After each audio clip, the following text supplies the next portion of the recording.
5, 4, 3, 2, 1, 0. Bonjour, je m'appelle Padge. Bonjour, je m'appelle Dominique Perrin. Ok les gars, c'est pas mal, mais on va la refaire quand même. Ils incarnent des personnages, des marques, des produits. Ils ont une vibration, une fréquence, un rythme. Ils sont artistes, interprètes, comédiens, chanteurs. Ils sont derrière un micro. Ce sont nos amis les comédiens voix. Bienvenue dans Ça en voix, le podcast des métiers de la voix. Ça c'est dit, ça c'est fait. Salut mon Padge. Salut mon Dom. Et aujourd'hui, quand on dit d'habitude, quand on commence une émission, souvent je l'ai dit, on est toujours en famille. Mais là, c'est vraiment la famille. Alors qui on reçoit aujourd'hui avec on nous? reçoit, pour tous ceux qui le connaissent, un de mes plus grands amis. Il y a deux de mes plus grands amis qui sont ici. Vous allez dire, il dit tout le temps ça. Non, là c'est vraiment la vraie réalité. L'homme qui barbe plus que son ombre. En fait, vous savez que pour tous ceux qui suivent nos aventures depuis quelques années, on travaille depuis quelques années sur la chaîne YouTube avec notre équipe, la Team Padge, et évidemment le socle, le rocher de la Team Padge, eh bien, c'est un de mes meilleurs amis qui est là et que vous allez reconnaître avec sa célèbre barbe, c'est Arnaud Clergue. Et oui, Arnaud, le patron de Bellagio Studio, et depuis des années, on est ensemble depuis bien 30 ans, mais comme toi, donc voilà. Arnaud, tu peux te présenter? Ah bah tant mieux.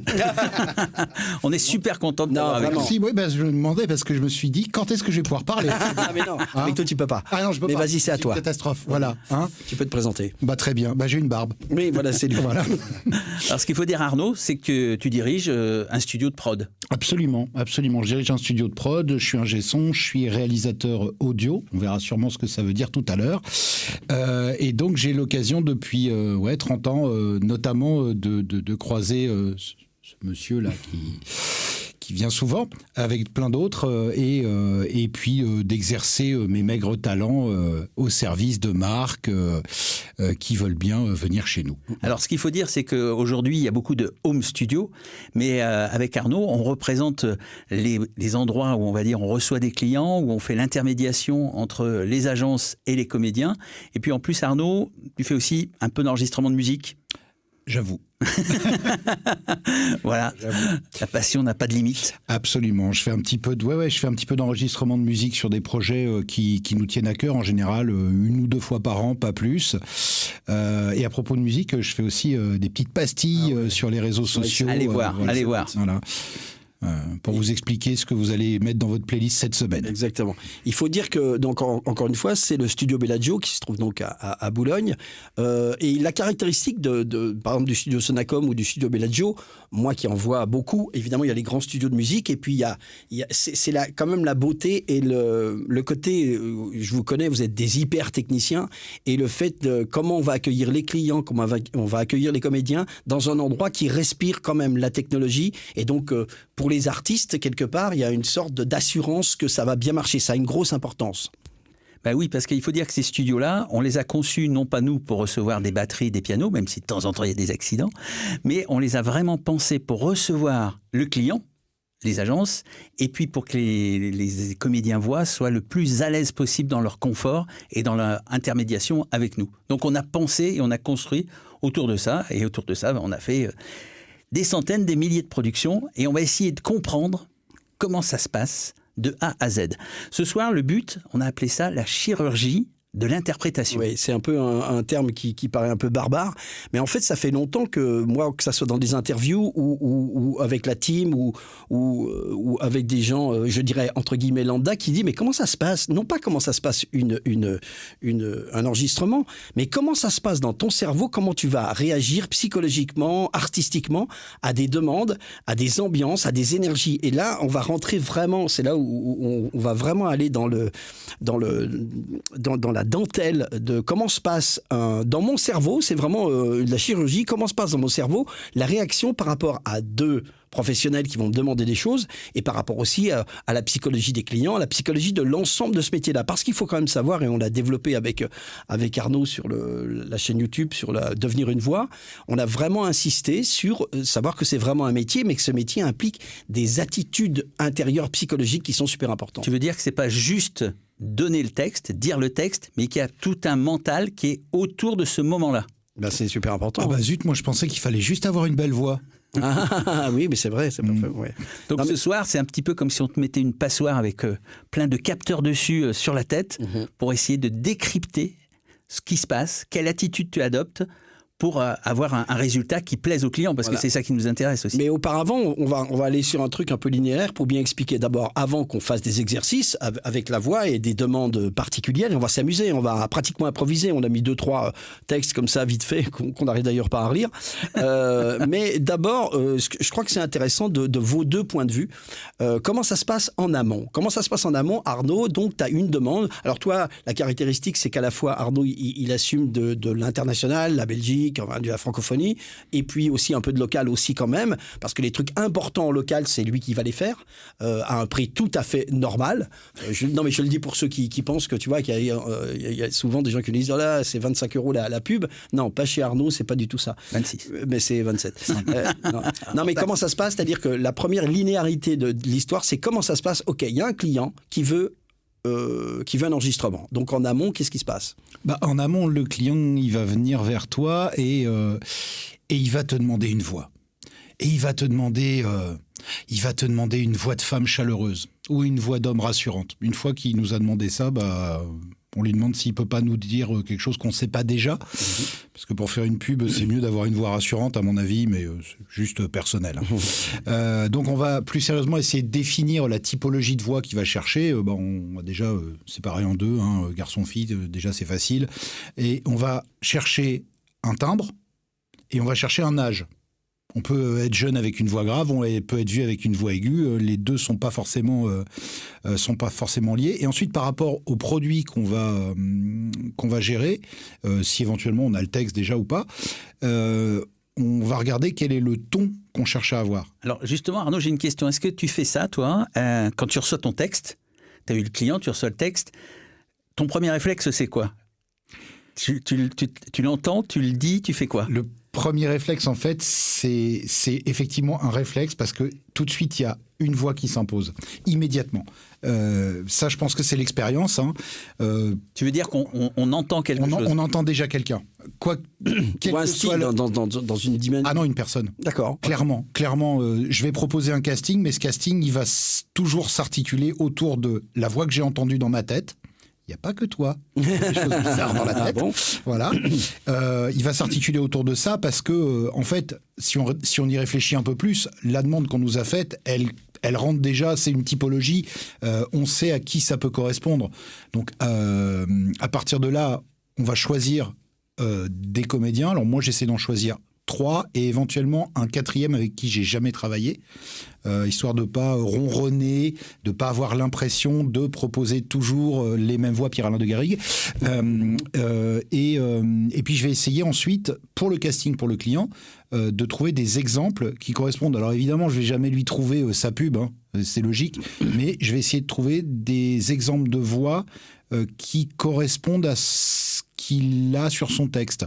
Parce que j'ai remarqué, je pense que je ne suis pas le seul, que autant avec l'image, les gens ont une capacité de projection qui est ce qu'elle est, autant avec le son, les gens ont une capacité de projection qui est nulle. Ouais, c'est très vrai, puisque nous on fait aussi de l'image. Autant en image, on trouve que les gens ont une très bonne culture naturelle, ils ont vraiment un œil, ils vont être capables de dire non, là c'est flou, là c'est mal éclairé. Autant en son, je parle même pas de technique, mais ils n'arrivent pas à se projeter dans ce qu'ils ont écrit. Alors il y a sûrement le rédacteur qui lui aussi a une petite mélodie dans la tête quand il l'a écrit, mais c'est vrai que nous, instantanément, on entend la pub, on voit si elle n'est pas toujours bien écrite et si ça va poser problème. Le deuxième réflexe, c'est de regarder qu'elle ne rentre pas. Voilà. La longueur des textes. Pour tous ceux qui écrivent des pubs, s'il vous plaît, 3 mots égale 1 seconde. Vraiment. Merci. Essayez de retenir ça. 3 mots égale 1 seconde. La maison est rouge. 4 mots. C'est pas. Donc c'est 1 minute, c'est 1 seconde. Et 122, c'est 3 mots.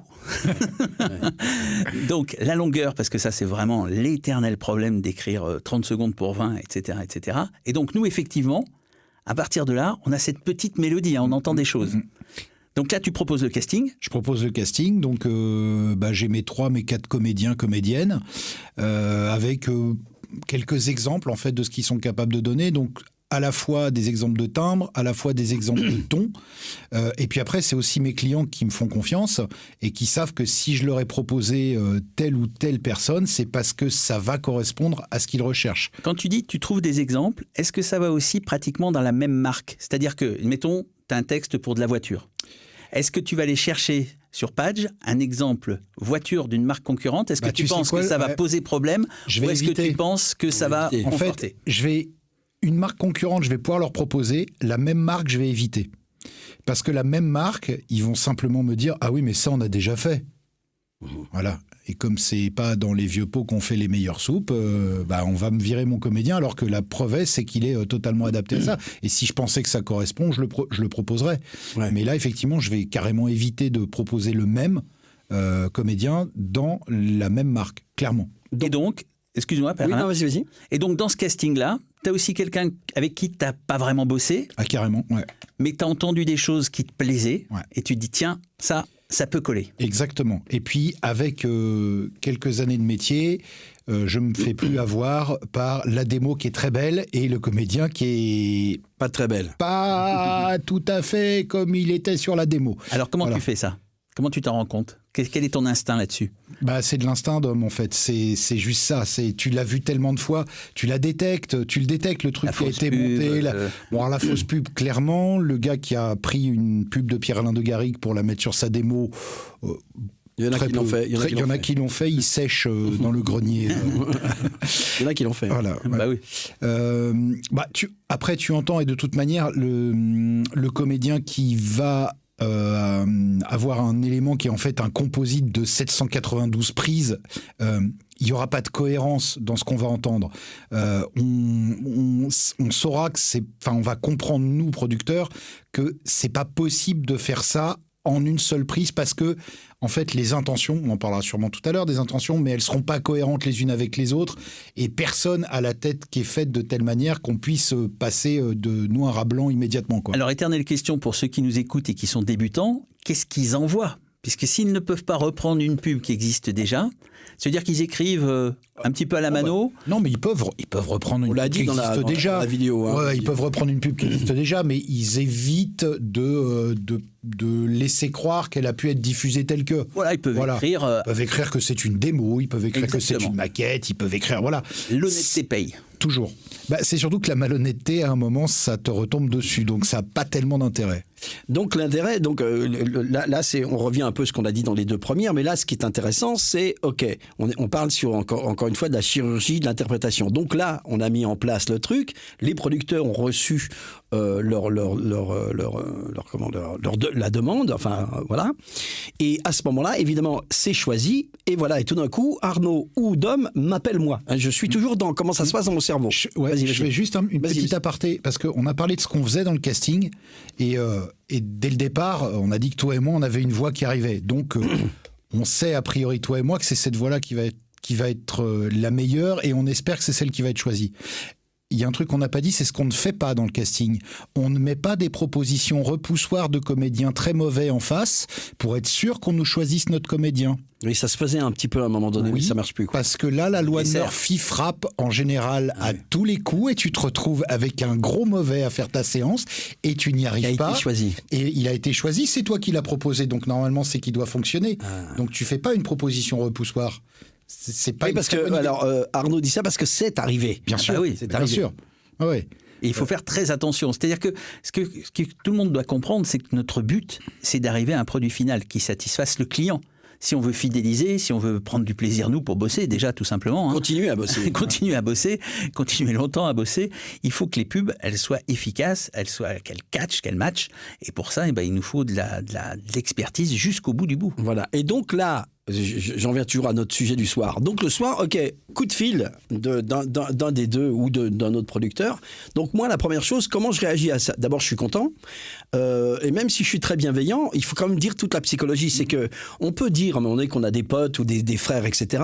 Comme l'autre jour, mon ami Ludo Pinette, et on était l'un en face de l'autre, et j'étais bien embêté que l'un a été choisi plutôt que l'autre. En l'occurrence, moi, un peu par rapport à lui.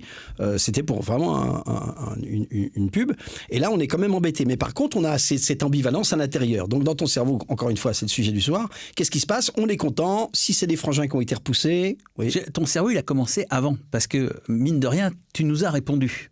Ce qui paraît bête, hein, mais quand un studio ou un agent te sollicite, nous, on a des comédiens qui ne nous rappellent pas. Oui, voilà. Oui, ça, non, mais c'est que ton cerveau, il a déjà commencé à fonctionner. Tout à fait. Mais ça, c'est le boulot. Donc, on est dans oui, mais oui, t'as décroché. C'est une différence entre, souvent, des comédiens, entre guillemets, voix qui sont habitués à être des sortes de machines de guerre, et des gens qui sont comédiens, où pour eux, la comédie est plus importante, quelque part. Donc, oui, tout à fait. Donc, j'ai déjà répondu. Donc, le premier truc qui se passe, et souvent, je le demande, c'est, OK, c'est pourquoi? Mais je ne vais pas spécialement demander, certains le demandent, moi je ne le demande pas, je ne vais pas demander le texte, jamais. Je vais par contre demander quel type de voix ils veulent. Et qu'est-ce qui va se passer? Si par exemple, Arnaud me dit, ou tu me dis, bon, ils veulent en fait une voix super, grosse voix sensuelle, etc. Ok, j'en fais plein. Mais quelque part, moi psychologiquement, déjà, je dois me mettre dans une attitude que je ne suis pas Richard Darbois. Tu vois, Richard Darbois, qui est la voix de Énergie, etc., les grosses voix. Parce que et c'est déjà un premier point dans la tête, de dire, OK, ils sont en train de m'appeler pour un truc, je sais que je peux le faire. Mais là, psychologiquement, je vais aller chercher quelque chose que je vais composer plus qu'un beau timbre bas, mais pas le gros truc. Et là, ma demande va être, OK, c'est pourquoi? C'est parfum, c'est promo, c'est s'ils veulent de la voix grave, c'est de la réassurance. Je demande, voilà, je commence déjà à piloter sur dans quel cirque, je dirais presque, tu vois, un cirque de gladiateurs, je vais être envoyé. Donc, je vais demander, oui, vas-y, Arnaud. Tu veux dire par là que si on ne te le disait pas à l'avance, t'arriverais pas dans les meilleures conditions? Si, mais j'aime savoir, parce qu'il est arrivé, par exemple, moi je suis relativement bon dans les accents, sauf qu'un jour on m'a demandé l'accent belge, je suis une buse totale. Il faut que je demande, il y a des trucs qui sont totalement repoussoirs. C'est-à-dire qu'à un moment donné, si on me demande, je sais que le jour pour Luxembourg, il y avait quelqu'un qui voulait vraiment une voix à la Richard. C'est impossible, quoi. Tu peux pas être là. C'est-à-dire qu'il faudrait que je fume vraiment 15 paquets de cigarettes et je ne fume pas depuis que je suis né. Mais c'est vraiment ce truc-là. J'aime quand même savoir, mais tu as raison que je vais pouvoir m'en débrouiller. Mais quand même, psychologiquement, ça va pouvoir m'aider à savoir, à pas péter ma voix d'une répétition le jour d'avant.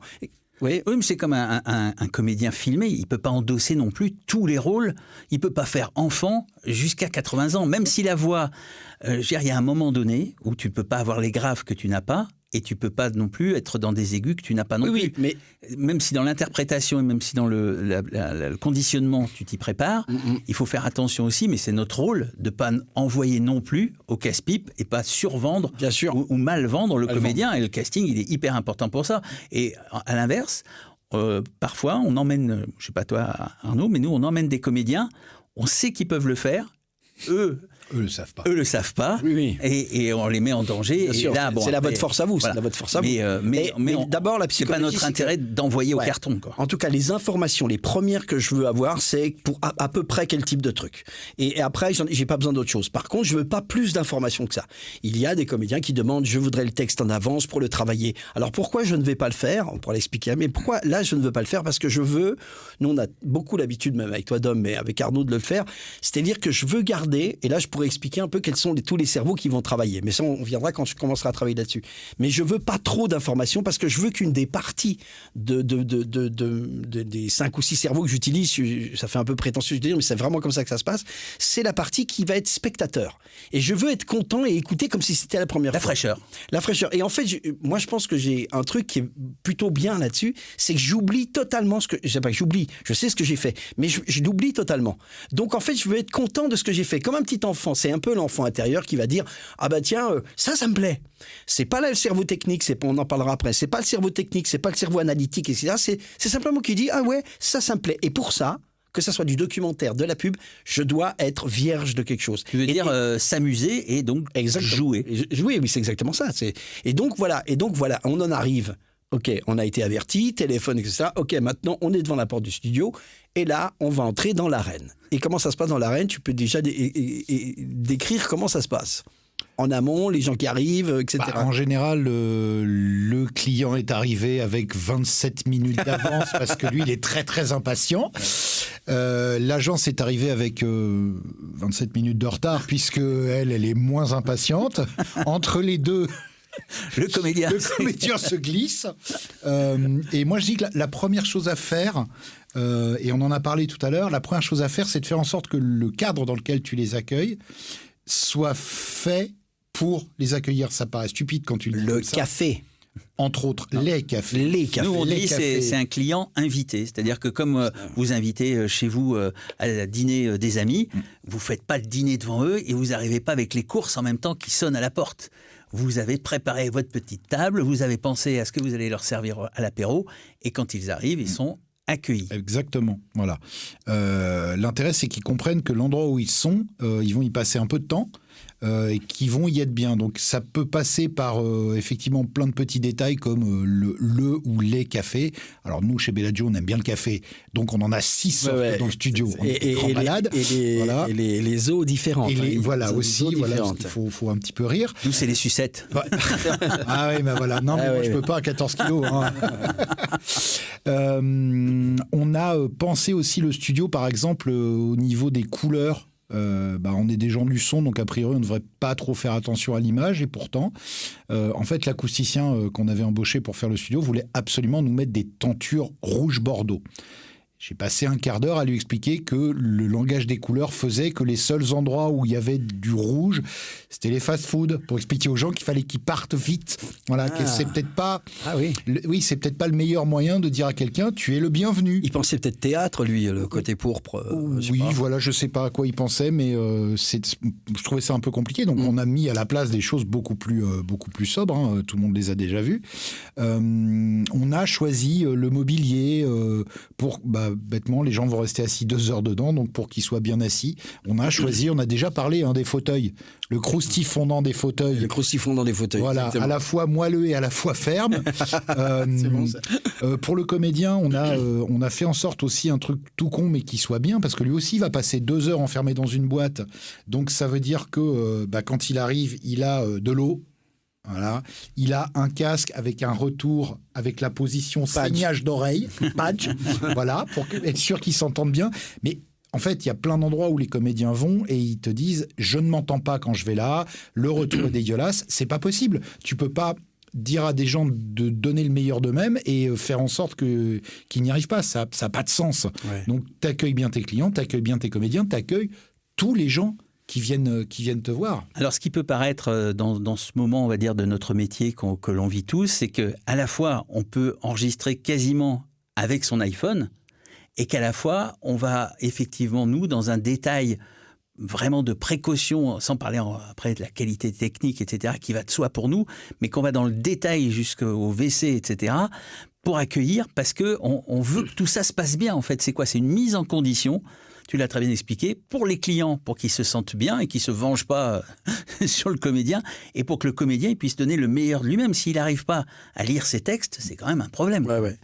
Et donc, on rebondit sur toujours ce truc dans la linéarité du truc. Donc, tu arrives. Donc voilà, donc là, comme dit Arnaud, souvent le client est là, souvent il y a des assistants, souvent il y a des gens de l'achat d'espace, souvent il y a des créatifs, ça dépend de ce qu'on a à faire. Alors comment tu fais pour détecter qui est qui ? Voilà, ça c'est déjà la première chose. Déjà, soit je peux demander, s'il y a vraiment un gros problème, et ça arrive de temps en temps, il y a un coup de fil, etc., dire attention là, c'est ce qu'on disait l'autre jour dans l'émission, là, ça va être problématique. Ça fait 2 mois qu'ils sont en train de se manger la tête.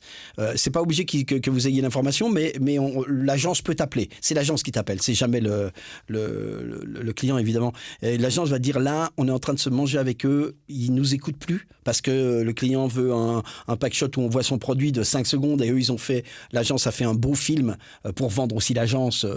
Voilà. Donc, ça a été un peu la guerre. Et ils ne nous écoutent plus. Donc là, je sais à peu près qui est qui. Donc, je vais arriver psychologiquement comment j'arrive.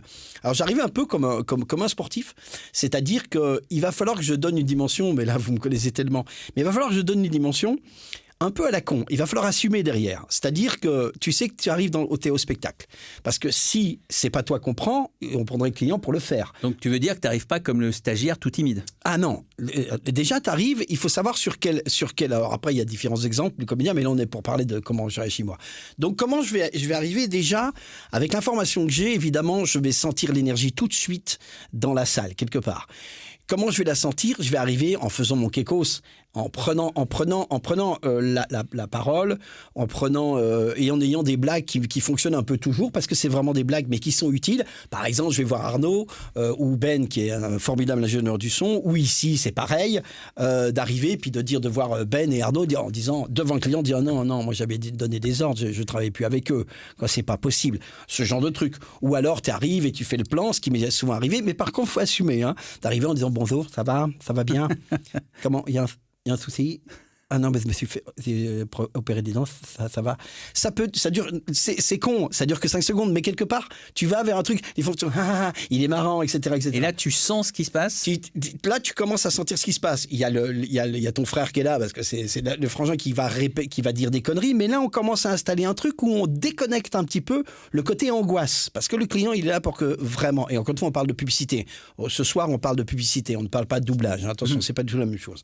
Donc voilà, donc j'arrive et psychologiquement, j'ai une interaction. Donc je vais repérer vraiment, non pas ceux qui ont du pouvoir, mais rien qu'à l'intonation de la voix, ceux qui vont interférer, etc. Je vais voir où, avec qui, surtout, va falloir que mon œil et mon interaction, avec qui je vais parler. Par contre, il y a un truc que je vais faire très attention, et on le fait souvent avec Arnaud. Je vais faire très attention que, à un moment donné, peu importe si le patron est là et va dire des choses, je vais passer par Arnaud, comme je vais passer par toi. Je vais pas, c'est arrivé que je passe avec le patron en direct, etc. Mais là, comme l'autre jour, quand on a fait, je ne citerai pas, où là on entendait, puisque c'était en distanciel, la voix du gars, là c'était à lui qu'il fallait parler. Et au début, on n'a pas parlé à la bonne personne. Et on l'a senti tout de suite que, tu as vu, il a pris la parole et il s'est senti... il était à l'écart. Oui, parce que tout ce qu'on vous dit là, c'est pas une science infuse. Hein. C'est justement ce qu'explique c'est de l'observation. Page, c'est que c'est de l'observation. On tente des choses, on essaye de comprendre qui est qui a quelle personnalité, qui a le pouvoir, voilà. Sur qui on va pouvoir s'appuyer. Et c'est là où Arnaud, par exemple, ou toi, vous avez l'information. Qu'est-ce qu'on va faire? Et là, il va me l'expliquer à moi. Il va me mettre dans un processus psychologique où de toute façon, et c'est là que la première partie psychologique intervient. Quoi qu'il se passe, même si tu as été en représentation, même si tu fais le kékos, etc., ok, à un moment donné, ce que tu vas faire, personne ne peut le faire. C'est important à dire. C'est que personne ne peut le faire. On t'a choisi parce que tu es celui qui va faire ce qu'on ne peut pas faire. Il ne faut pas faire son faux modeste. C'est le talent qui arrive dans la séance. Dans d'autres, c'est pas dans tous les cas, quel que soit le comédien, il est là parce qu'il a été choisi. Donc effectivement, il n'y a pas de syndrome de l'imposteur à avoir. Tu es là parce qu'on t'a choisi, tu es donc la meilleure personne pour réaliser ça. Même si vous êtes débutant, si vous êtes choisi, sachez qu'il ne faut pas arriver les épaules entrées, quoi. Ah oui, il faut assumer. Alors, voilà, mais il faut être juste au milieu. C'est pas du style parce que c'est arrivé aussi. Du style, ça veut dire que c'est après quelqu'un qui fait 4 prises, il dit attendez, vous l'avez. C'est bon, quoi. Tu vois, je veux dire. Ah, moi j'ai vu des comédiens qui n'ont. On a plein de noms, ça nous rappelle des choses. On a des comédiens qui n'enlèvent même pas leur blouson. Hein. Non, mais c'est vrai. Ça doit être le même nom. Enfin, en tout cas, ce qui est important à savoir, et que la description, elle est ainsi, c'est que, voilà, l'idée, c'est que vous êtes dans une sorte de danse. De business, on est bien là-dedans. Dans une danse de business, il faut quand même en même temps, il y a le potard humour, il y a le potard information, à qui je vais parler. Et à un moment donné, là on va commencer, on va y passer maintenant, et là on va commencer à nous dire, ok, l'interface, c'est Arnaud ou toi qui va parler au client, va parler au créatif, c'est quoi vous voulez, et lui connaît la psychologie du comédien. Il sait déjà comment vous allez monter, en l'occurrence, sur quelle je veux dire, première tonalité on va. Parce qu'il peut faire le truc, attends, avec Page, de toute façon, et on va se la jouer, il y a des trucs qu'on peut faire en 10 secondes. Enfin, Même les 30 secondes, on peut les faire en 10 secondes. Non, mais ce que je veux dire, c'est qu'à un moment donné, qu'est-ce qu'on fait? Est-ce qu'on tâtonne ou pas? À toi de jouer quand tu nous expliques ça. Est-ce que je tâtonne avec le client?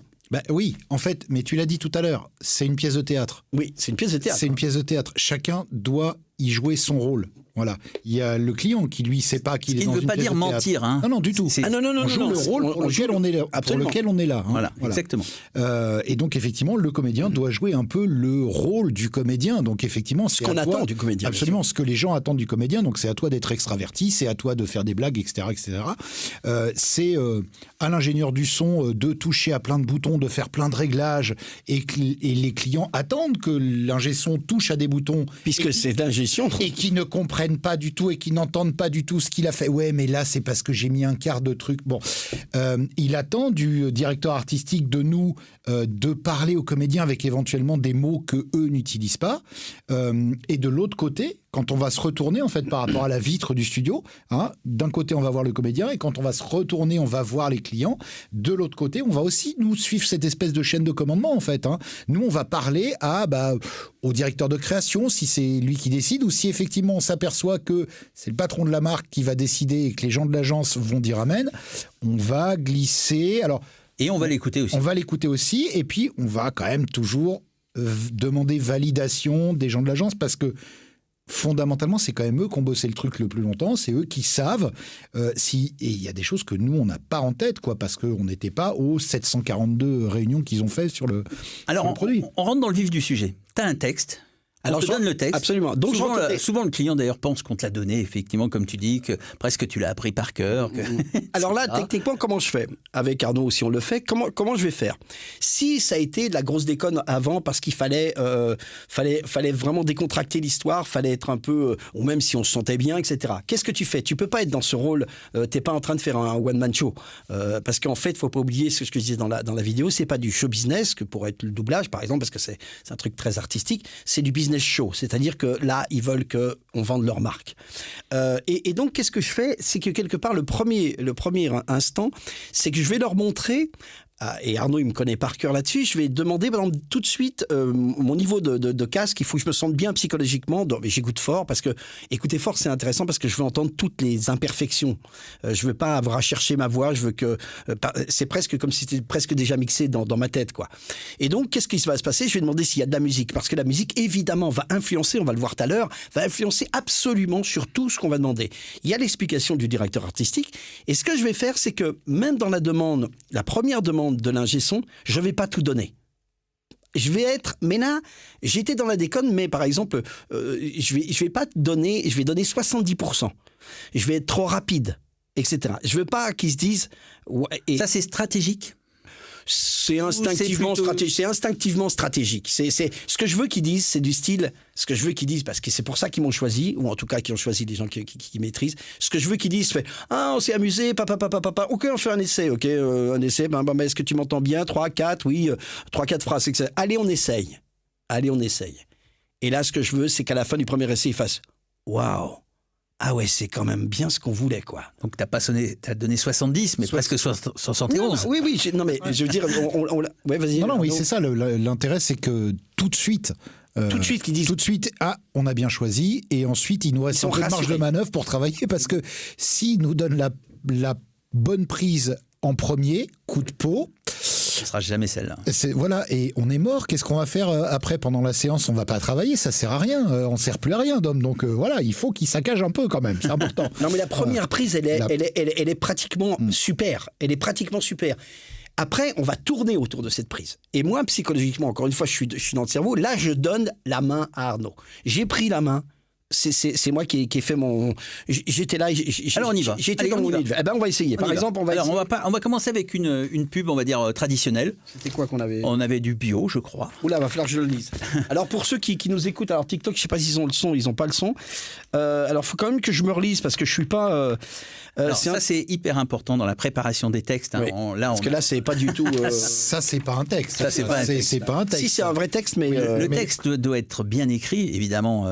Il est passé au traitement de texte. La typo, elle est hyper importante. C'est une typo lisible. C'est pas important de condenser Il sera pas plus court, votre message, si c'est tout condensé. Hein. Donc, il faut une bonne police, que ce soit très lisible. Et faites attention à la ponctuation, au retour à la ligne. Ça, on va en parler après. Parce que dans le texte, même si... Avec le métier, Pierre-Alain, il va réécrire ou modifier, mais déjà, ça influe une césure, ça influe une pause qui est pas forcément là où il faut, où on donne trop d'indications. Donc, il faut faire très attention à tout ça. Alors, je vous dis, le texte sans la musique, etc. Donc, Voilà, pour donc là, l'architecte, le client vient en disant, voyez, c'est pour BioFrance, c'est un texte d'avance. Le texte, c'est, vous voyez, c'est dans ce petit coin de nature que poussent les pommes bio que vous retrouvez dans nos rayons. Elles sont cueillies ici à la main, dans le respect du rythme des saisons. Mais le plus important, c'est l'amour qu'on leur donne chaque jour. Et vous savez quoi? Pardon, tu vois, c'est tellement... Donc là, tu nous fais une lecture un petit peu comme à l'école. Hein. Vous savez quoi? Même si on peut ne pas y croire, quand on les goûte, eh bien cet amour, elles nous le rendent. BioFrance, tout simplement l'amour des fruits. Donc là, ils sont là. Ce qu'ils veulent vendre, c'est vraiment une marque. Donc BioFrance, voilà, ils sont là, ils veulent, etc. Moi, je vais avoir une.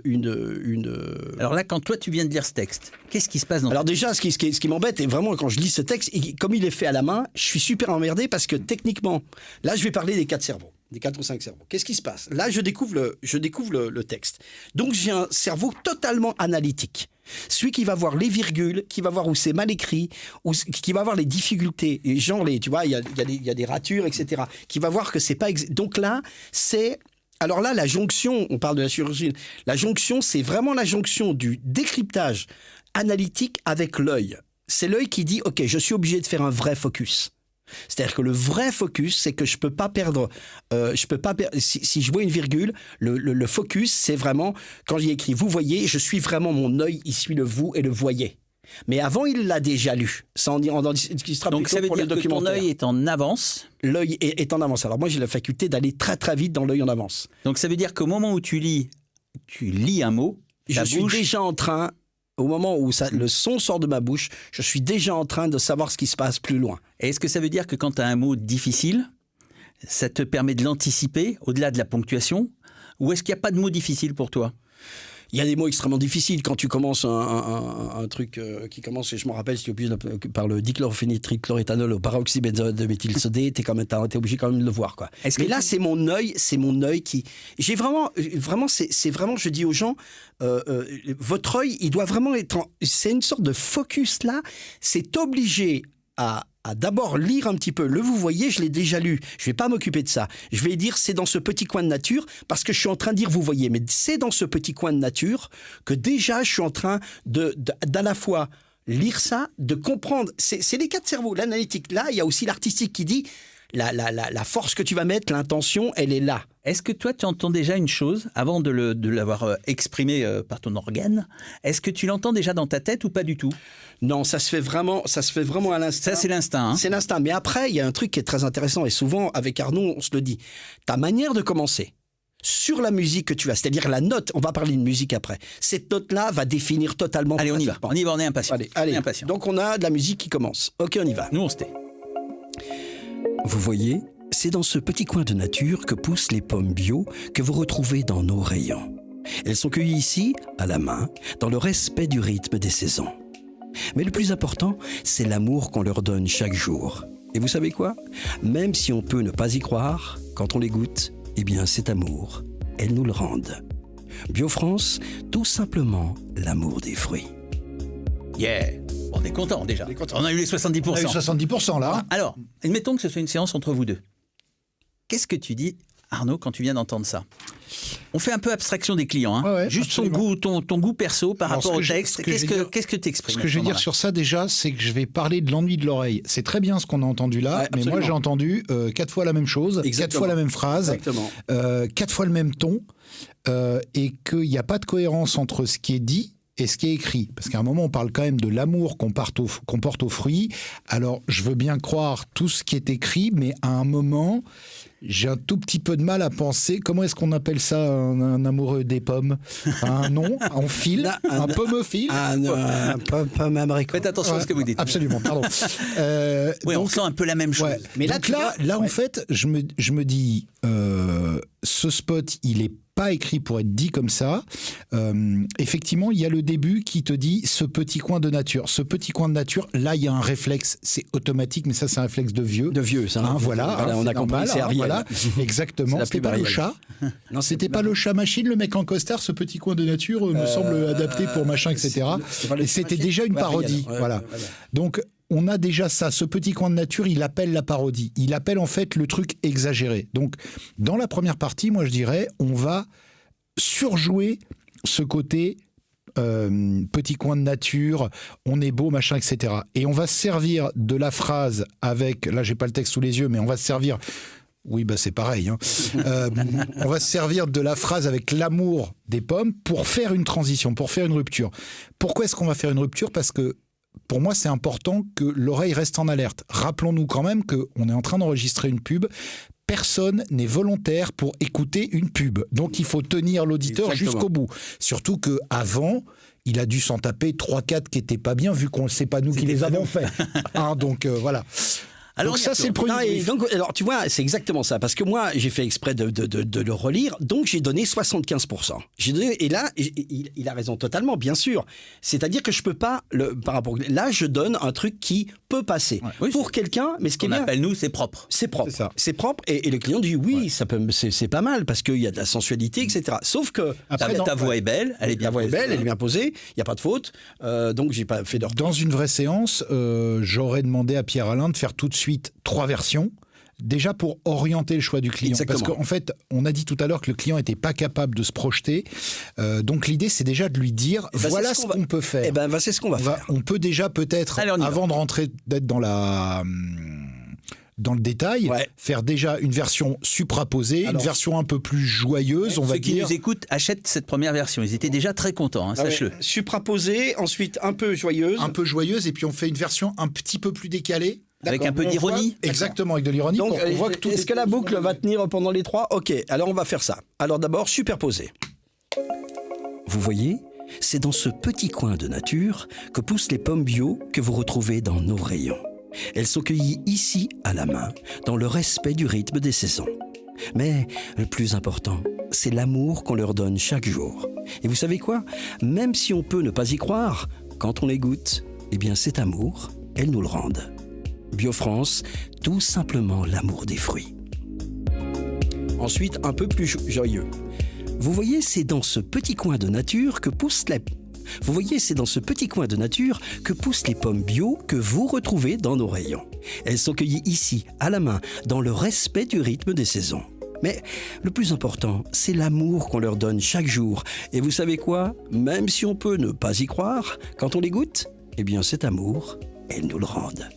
BioFrance, tout simplement l'amour des fruits. Et décalé, vous voyez, c'est dans ce petit coin de nature que poussent les pommes bio que vous retrouvez dans nos rayons. Elles sont cueillies ici, à la main, dans le respect du rythme des saisons. Mais le plus important, c'est l'amour qu'on leur donne chaque jour. Et vous savez quoi ? Même si on peut ne pas y croire, si, quand on les goûte, eh bien cet amour, elles nous le rendent. BioFrance, tout simplement l'amour des fruits. Voilà, là on a eu 3 versions. Là on a 3 versions. On te dit bravo, bien sûr. Merci. Bravo. Non, et là je me retourne vers le client en disant ça sera 1 000 € de plus, ok ? Alors on a quelqu'un qui veut que tu l'aides un petit peu. D'accord, c'est qui ? Je ne sais pas. Est-ce qu'on peut avoir quelqu'un en ligne qui vous... Ah, il y a quelqu'un ? On a quelqu'un est-ce que vous m'entendez ? Oui, c'est qui ? Alors, bonjour, je m'appelle Marine. Bonjour Marine. Voilà.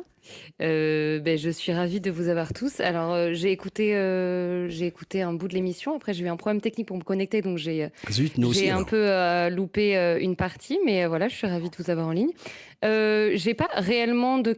J'aurais une petite question là en tête, c'est-à-dire que moi je me présente, je suis chanteuse comédienne et merci beaucoup. J'aimerais pouvoir faire plus de voix off ou alors dans mes rêves que réalisables du doublage.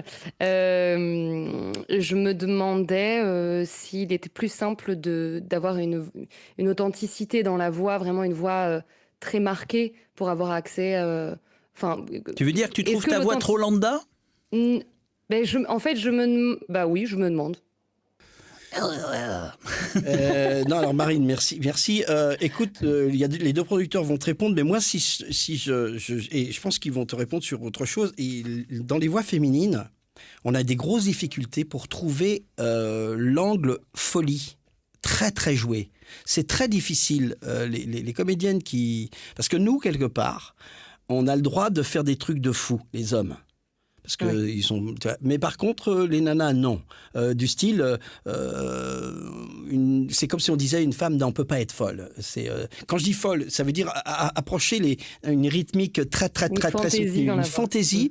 Et c'est difficile en plus. Et souvent les comédiennes ne donnent pas dans leurs démos de trucs très joués, comme Dorothée par exemple, Posséo ou Tatiana Gousseff quand même. Et on prenait à un moment donné toujours les mêmes parce que on était, je sais pas, toi, t'es souvent confronté à ça, Arnaud. Bon, tu connais plein de monde, mais souvent, je me rappelle, pendant quelques années, c'était très difficile de trouver des voix féminines qui passaient la frontière pas de la folie, mais du surjeu. C'est parce que c'est difficile de surjouer et de contrôler aussi pour un comédien. Oui. C'est-à-dire que souvent, ça part en cacahuète tout de suite et c'est pas reproductible. Et nous, en prod, je veux bien le ton que tu me donnes, n'importe lequel, mais je veux pouvoir le diriger là où j'ai envie, et je veux en plus que tu sois capable de me le refaire 1000 fois de suite pour que ça fonctionne. Donc c'est là où effectivement c'est difficile. Enfin, il me semble que vous étiez avec Dominique, avec Nathalie Holmes il y a 2 jours. Oui. Donc on a quand même un bon exemple de quelqu'un qui maîtrise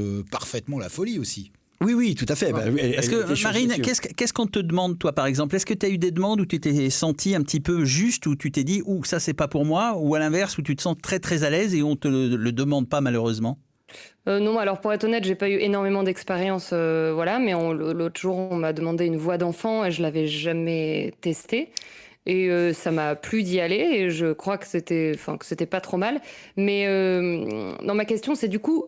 C'est plutôt un timbre particulier qu'on recherche qui est là de manière authentique et déjà là, ou c'est plutôt une folie, c'est-à-dire que tu peux avoir une voix un peu... Ouais, c'est le tout, c'est un tout, quoi. C'est un tout. Ouais. La couleur, elle est bon, voilà, on a chacun une couleur de voix, mais c'est ton instrument. C'est-à-dire que je pense que tout comme une trompette peut être hyper ennuyeuse, si c'est Borelli, en revanche, si c'est Ibrahim Malouf, ça nous séduit un peu plus, tu vois. Donc J'ai eu très peur. Quand il a dit Borelli, j'ai eu très peur. Moi aussi. Vous chercherez pour ceux qui ne connaissent pas. Mais voilà, donc je pense que c'est plutôt dans ton interprétation que tu peux aller chercher des choses, si mon conseil il est là, mais pas essayer de changer sa voix, etc. Tu vois, moi j'ai une couleur de voix qui est très haute, très aiguë, c'est impossible d'aller chercher des graves et je ne vais pas essayer d'aller chercher ça, c'est l'inverse qu'il faut faire. Te servir, tu as une belle voix, nous on trouve, on est d'accord, c'est très joli, tu as une très belle tonalité, mais en revanche dans le jeu, tu peux te permettre tout ce que tu veux, de la folie à la douceur. Ouais. Est-ce que on a fait cette vidéo exprès, c'est pas de la pub puisque de toute façon on s'en fout, mais sur la chaîne YouTube qu'on a fait avec Arnaud, la chaîne Page, tu verras, il y a une grosse vidéo, c'était pour répondre à toutes ces questions, qui s'appelle Devenir une voix. Et donc on a essayé de faire de A jusqu'à Z un peu tout ce qu'il faut savoir faire. Et entre autres, comment votre démo, vous la faites soit en mode caméléon, hein, comme moi par exemple, soit en mode, vous assurez totalement votre belle voix grave ou votre belle voix qui joue la comédie. Mais tu vois, le premier conseil que tu peux peut-être prendre, c'est celui que Arnaud vient de donner, c'est-à-dire de donner 3 intentions dès ta première prise. Pense dans ta tête à 3 intentions différentes qui vont toi déjà te permettre de savoir vers quoi le client ou l'ingé son veut t'amener. Donc pense déjà à ça pour chaque interprétation. Ça peut être un bon début, ça. Bien sûr. Est-ce que tu as entendu l'exercice qu'on a fait juste avant ? Oui, avec les pommes. T'as vu la différence ? Comment ? Avec les pommes. Oui, avec les pommes. Donc, est-ce que tu as vu la différence ? Parce que, tu vois, ça fait en fait 4... Ça a été 4 prises, en tout cas. Une prise qui était à 75%, qui était utilisable. Et après, Arnaud a commencé à demander des choses beaucoup plus... on ne va pas y passer l'année là-dessus, mais beaucoup plus... Mais après, pour aider aussi Marine dans sa réflexion, là, on est en train de faire de la pub. La pub, c'est un exercice qui est extrêmement codifié. Et ce qui est hyper important pour le comédien, c'est de pouvoir répondre à des demandes qui vont toutes être dans le même cadre. Donc là, les 4 propositions que tu as données, c'est 4 propositions qui sont des propositions de pub. Et si on devait faire de la folie là-dedans, on ferait de la folie de pub. Bien sûr, voilà, exactement. Voilà. Et c'est ce que comprennent pas d'ailleurs. Excuse-moi, Marie. La majorité des comédiens ne comprennent pas ça. Absolument. Et ils te disent par exemple, tu sais, je sais imiter Sarkozy et je fais super bien les voix dessins animés. C'est ce que je dis le jour de l'émission précédente. C'est 0,3 de travail. Absolument. On te demande de vendre des choses, vraiment. Et puis le timbre, en fait, t'es né avec. Donc globalement, globalement, c'est quand tu dis à ce que tu peux dire à François Berland pour l'énerver le plus. Oh, j'adore votre voix. Oui, ça le met hors de lui et il dit toujours, mais c'est le seul truc pour lequel je n'ai rien fait. Voilà, j'ai pas bossé pour ça. Bien sûr. Merci Candice, et en tout cas, retiens bien ça. 3 interprétations. Marine. C'est joli Candice aussi. Tu connais une Candice, toi, non? T'es peut-être pas loin. Donc merci beaucoup, merci de nous avoir sollicités et j'espère que ça te servira. Merci à vous. Bon. Merci beaucoup. Salut, merci Marine. On reste sur les pommes ou on passe à un autre exercice? On finit on va faire un autre exercice, mais toi, là, votre ressenti par rapport à ça. Donc là, on est toujours dans la psychologie. Donc moi, j'ai fait les 4. Je sais, alors là, c'est très important. Là, au niveau de mon ordinateur personnel, je sais parfaitement ce que j'ai fait. Voilà, ça c'est hyper important. C'est ce que disait Arnaud. Il va falloir reproduire, affiner. Exactement, le refaire. Et nous, on les a classées. Les prises dans le Pro Tools, dans les playlists. On sait, elles sont nommées, on sait à quoi elles correspondent. On leur a chacune donné un nom, peu importe, mais pour que ce soit le même nom pour tout le monde dans la séance.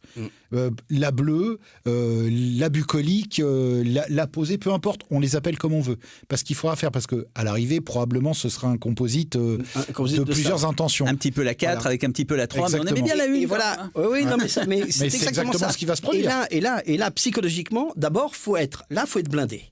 Parce que il y a ceux qui vont dire j'ai pas eu ce que je voulais, ce qui est quand même ça va être rare là-dessus parce que ça fonctionne plutôt bien avec la musique. Mais il y en a qui vont dire j'ai pas eu ce que je voulais. Donc là, tu dois psychologiquement recevoir le truc. C'est comme si tu étais en train d'être au théâtre, tu fais une blague et puis les gens font. Tu veux dire que en premier abord, tu peux être recevoir une émotion qui t'embête parce qu'on t'a dit juste que c'était pas terrible.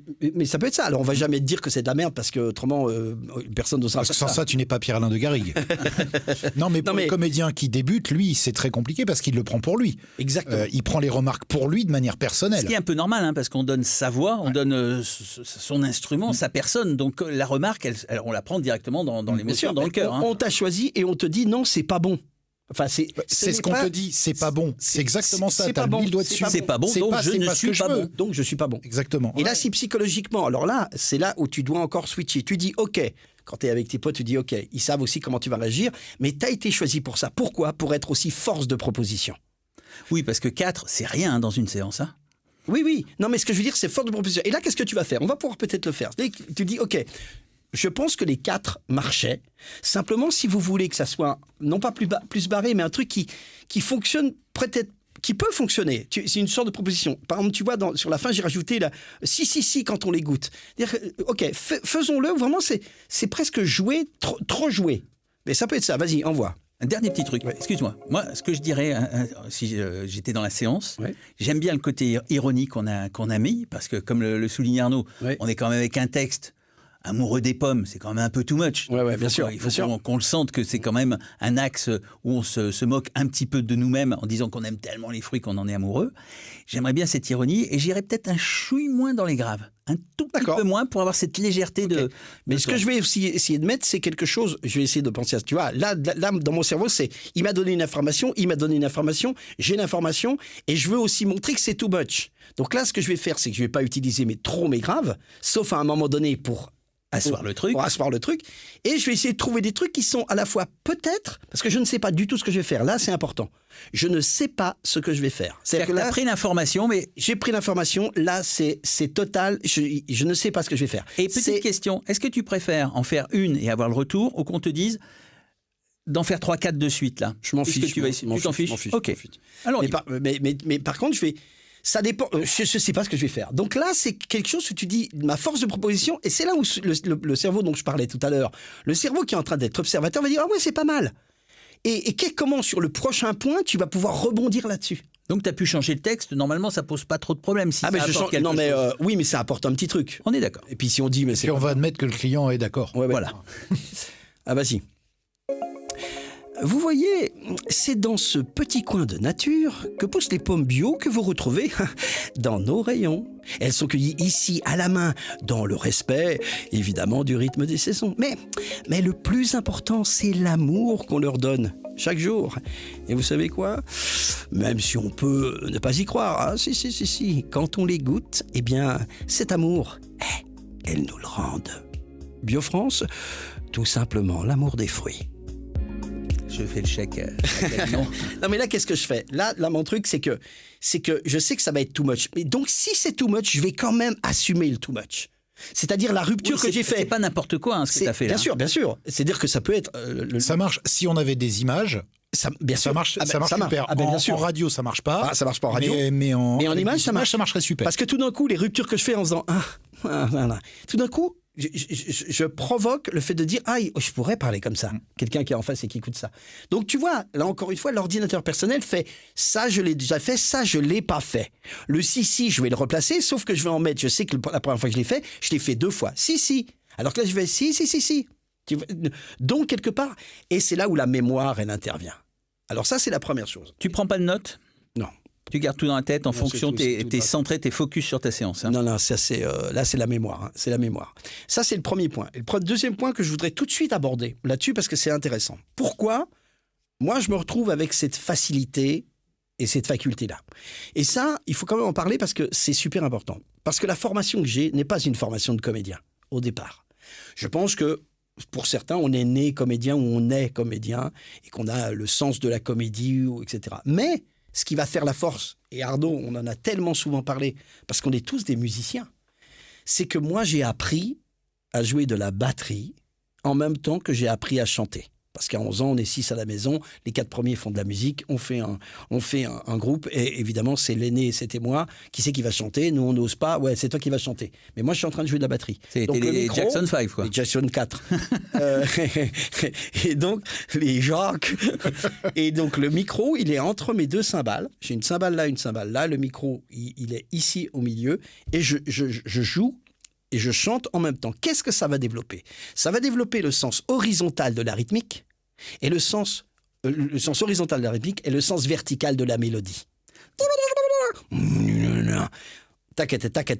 Et en même temps, et qu'est-ce qu'on demande ? Attends, je veux bien que tu expliques ça parce que là tu le dis naturellement, mais quand on dit horizontal, quand tu veux dire c'est le rythme sur la longueur du spot. C'est le rythme. Non, oui, je ne parle pas encore de spot, je parle de musique. Oui. Musicalement, le rythme c'est ça va être 90, si c'est 80 c'est donc ça c'est la. Si c'est 112, OK. Donc ça c'est on va dire si je fais l'équivalent avec la voix, ça va être ton débit. Ça va être mon rythme, mais ça veut dire que quelque part, si je sais gérer à l'intérieur de moi, parce que je l'ai appris, j'ai appris, comme quand Arnaud joue de la basse et que moi je suis à la batterie ou qu'on fait un truc derrière, être dans le temps, c'est être dans le temps. C'est pas être un 15e, on peut un 15e, mais quelque part c'est vraiment sur le temps. C'est comme quand tu fais une note, un do c'est un do. Si t'es à 8e de ton pas juste, t'es pas juste. Donc c'est pareil. Donc au niveau de la rythmique, t'es microtonal. Et donc, dans la rythmique, je vais pouvoir assumer. Ça veut dire que mon cerveau, encore une fois, on en vient toujours au sujet du soir, c'est vrai que, quelque part, et ça nous fait rire, on est là et nous, on discute. Le niveau de discussion, c'est combien il me reste. Et c'est pas, il me reste 2 secondes. Parce que si tu me dis, il me reste 2 secondes, c'est que nous, on réfléchit au 24e ou 25e de seconde. On prend 1 seconde et on le divise en 25 parties. Et si Arnaud ou toi tu me dis j'ai 10 images, puisqu'on sait en termes d'images, je sais parfaitement ce que j'ai. Si j'ai 15, je fais waouh. Si j'ai presque 22, je dis putain, j'ai presque 1 seconde. Donc ça, je l'ai intégré à l'intérieur de moi. Et parce que mon ordinateur personnel va l'intégrer, va le garder, l'ancienne prise que j'ai faite, qu'est-ce que je vais évaluer à l'intérieur de moi. Donc ça, c'est vraiment un mouvement, c'est un mouvement intérieur. Je le sens parce que je suis batteur. Et à la fois, il faut que j'adapte. Et c'est en même temps cette verticalité de mon choix de notes. Et le choix de notes, il est super important. On l'a fait l'autre jour. Le premier choix des notes après un point, le début, ça va influencer totalement ce que je vais faire. Donc, je vais dans une sorte à l'intérieur de moi, je vais dans une sorte de danse de moi-même. C'est vraiment ça, qui à la fois va écouter, va être technique, va faire attention à ce que veulent les gens, à ce que je veux moi, et prendre en tant que force de proposition, et prendre le lead en disant, tiens, si j'allais dépasser ma fonction et j'allais hors de ma zone de confort. Tu nous fais une dernière, tout à fait. Tu nous fais une dernière danse de la pomme ? Encore ? Allez, une dernière. Mais comment je le fais ? Moi, j'en mettrais un petit peu fou. Et si on faisait un peu n'importe quoi ? Non, pas n'importe quoi. On va jusqu'au bout sérieux. Un petit peu moins télé, un peu plus radio, donc sûrement en rythme un tout petit peu plus condensé, mais avec cette non-linéarité, cette progression dans le message. On y va. Vous voyez, c'est dans ce petit coin de nature que poussent les pommes bio que vous retrouvez dans nos rayons. Elles sont cueillies ici à la main, dans le respect du rythme des saisons. Mais le plus important, c'est l'amour qu'on leur donne chaque jour. Et vous savez quoi? Même si on peut ne pas y croire, si, quand on les goûte, eh bien cet amour-là, elles nous le rendent. BioFrance, tout simplement l'amour des fruits. C'est pas mal, c'est pas mal. Peut mieux faire. On va acheter ça. Les enfoirés. Merci déjà pour cette démo. Donc voilà, est-ce que c'est clair pour les gens qui sont sur... Oui, d'ailleurs je crois qu'on a quelqu'un d'autre qui... Est-ce qu'on a quelqu'un d'autre? Une certaine Candice peut-être? Ou un Didier? Je ne sais pas, est-ce qu'on m'entend? Alors on t'entend, bonjour Candice. C'est Candice. Bonjour oui, Candice. salut Pierre-Alain. C'est Candice. Que je croise de temps en temps en studio. Ça va? Ça va. Plein de choses très intéressantes. Et Pierre-Alain dit toujours des choses très intéressantes. Non, je l'ai payé pour dire ça. Je l'ai payé. D'abord Candice, est-ce que tu nous entends bien sur les réseaux? Tout va bien? T'es sur quoi toi? On vous entend super bien. C'est génial. Plein de choses très intéressantes. Ça c'est grâce à l'équipe. C'est derrière, ils assurent. Oui, t'avais une question Candice? Oui, alors moi je suis comédienne Vof depuis un peu plus de 15 ans. Je me régale à faire. Je me présente un petit peu pour vous donner mon parcours. Je fais pas mal de pubs.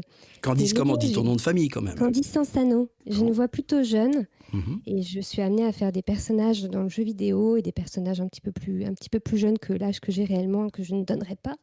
Mais ça m'amuse beaucoup. Et dans la pub, j'ai pas mal fait de voix aussi avec Johan Sauveur. Ah, mon Johan, qu'on a invité. Chouchou. Qui a été le premier invité du Blabla Patch. C'était le premier Blabla Patch, ouais. Et voilà, et donc voilà, toutes les choses intéressantes, c'est difficile d'en rajouter parce que vous avez abordé un petit peu tout. Est-ce qu'il se passe les mêmes choses dans ta tête? Oui, carrément. Et moi, justement, j'avais une question, c'était... moi, souvent, je me préoccupe du sens. C'est-à-dire que j'écoute bien le brief client. Ensuite, j'ai un rapport de confiance avec l'ingé son parce que c'est un peu lui pour moi qui est le chef d'orchestre.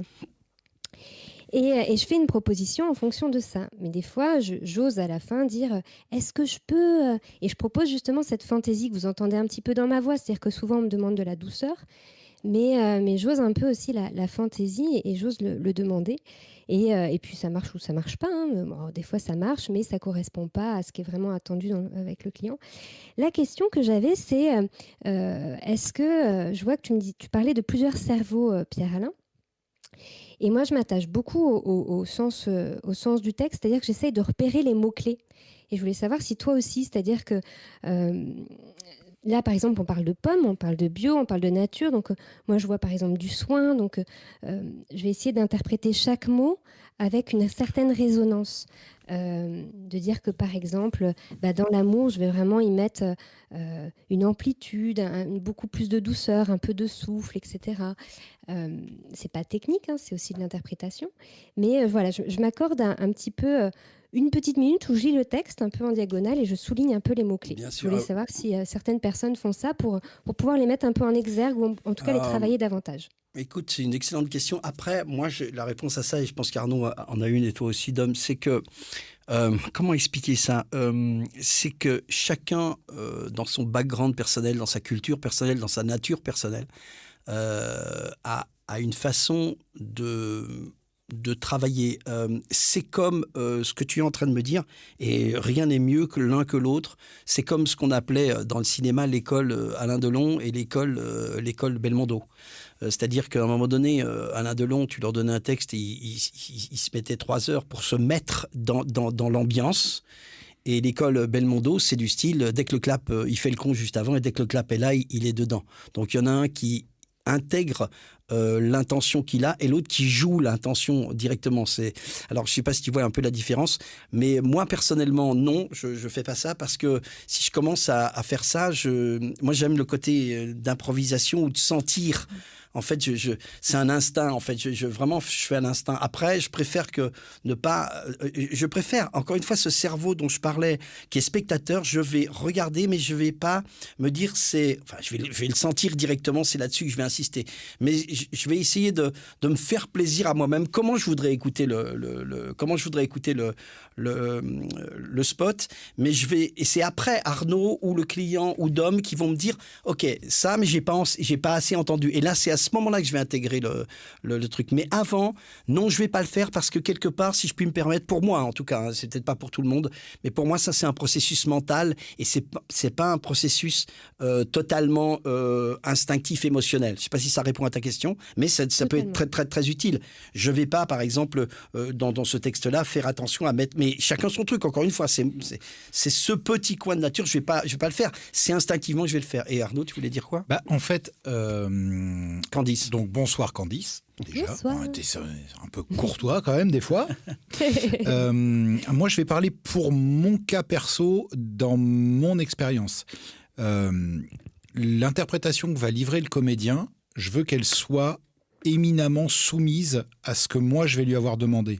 Donc ça veut dire que si tu prends déjà le lead sur l'interprétation en choisissant de mettre en avant certains mots, ça veut dire que pour moi, tu vas déjà aller, pas sur mes plates-bandes, mais tu vas déjà commencer à raconter un truc qui n'est pas forcément celui dont j'ai besoin.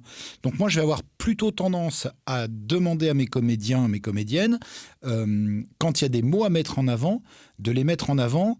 Et comme je suis un garçon un petit peu directif, je vais même souvent choisir la méthode qu'on va utiliser pour les mettre en avant, donc soit mettre des petits guillemets autour, donc faire une petite césure avant et éventuellement derrière, soit étirer le mot pour lui donner un peu plus d'emphase. Tu peux expliquer, tirer le mot, parce que tout le monde ne sait peut-être pas exactement ce que ça veut dire ? Eh bien, pour mettre un mot en avant, on peut l'étirer pour lui donner plus d'emphase. Ou on peut également l'étirer, en laissant le césurer, césurer, pour lui donner, pour le mettre un petit peu plus en avant. Et donc, je vais avoir besoin, dans ma manière de diriger, de pouvoir appuyer sur ces leviers qui sont très très précis. Et d'autre part, j'ai remarqué que lorsque quelqu'un choisissait, comédien bien sûr, choisit de mettre un mot en avant, en général, il le met un tout petit peu en avant, toujours de la même manière. Et comme c'est quelque chose que j'ai déjà bien entendu, trop entendu, et que je veux plus entendre, voir ma réflexion de tout à l'heure sur le fait de ne pas lasser l'oreille, je vais pas être fondamentalement pour. Mais là, c'est l'opinion du barbu. Non mais tu vois, Candice, c'est pas un truc de dire c'est bien ou c'est pas bien. C'est une autre façon de travailler. Je suis totalement d'accord et je partage ce que vous dites parce que en fait c'est suite au brief que je dis alors ce mot faut faire attention parce que par rapport au brief voilà et moi du coup ça me donne le sens dans lequel va aller le client ou la prod. Mais en revanche, moi j'aime bien l'idée de faire attention au sens des mots, évidemment. Chaque mot dans une pub de 20 secondes, donc on reprend à 20 secondes 60 mots. Ces 60 mots-là, ils ne sont pas là par hasard. Tout le monde a pris du temps à écrire, à les peser, à dire non pas celui-là. Donc effectivement, c'est important. Tu as le bon réflexe d'essayer de trouver le bon sens du message que tu dois donner. Mais si c'est ça qui t'aide, c'est ta vérité à toi. Encore une fois, mais comme dit Arnaud, le truc c'est de laisser quand même on a une lampe qui clignote, qui dit bonjour. C'est de laisser tu vois, c'est quelque part. Moi, si je te conseillerais, par exemple. C'est que pour aller plus loin dans ta proposition, de ne pas le faire, pour essayer.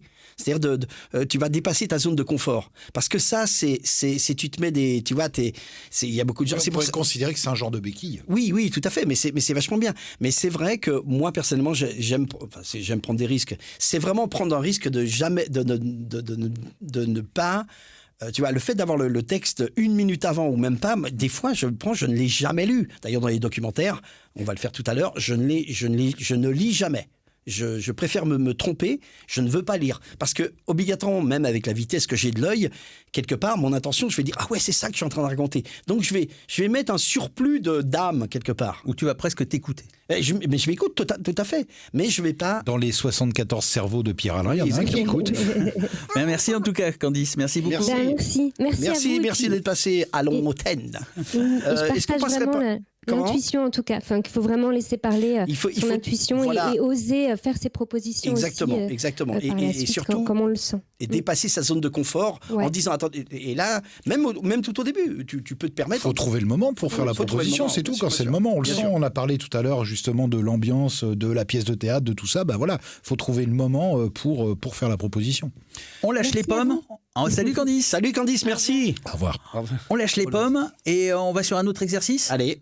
On va prendre, parfum. Du parfum, wow. On va aller chercher ta sensualité, on va aller chercher l'homme qui est en toi. Oui. Ça, c'est une phrase à pas sortir de son contexte. Non. Qui peut poser des problèmes en ce moment, attention. Absolument.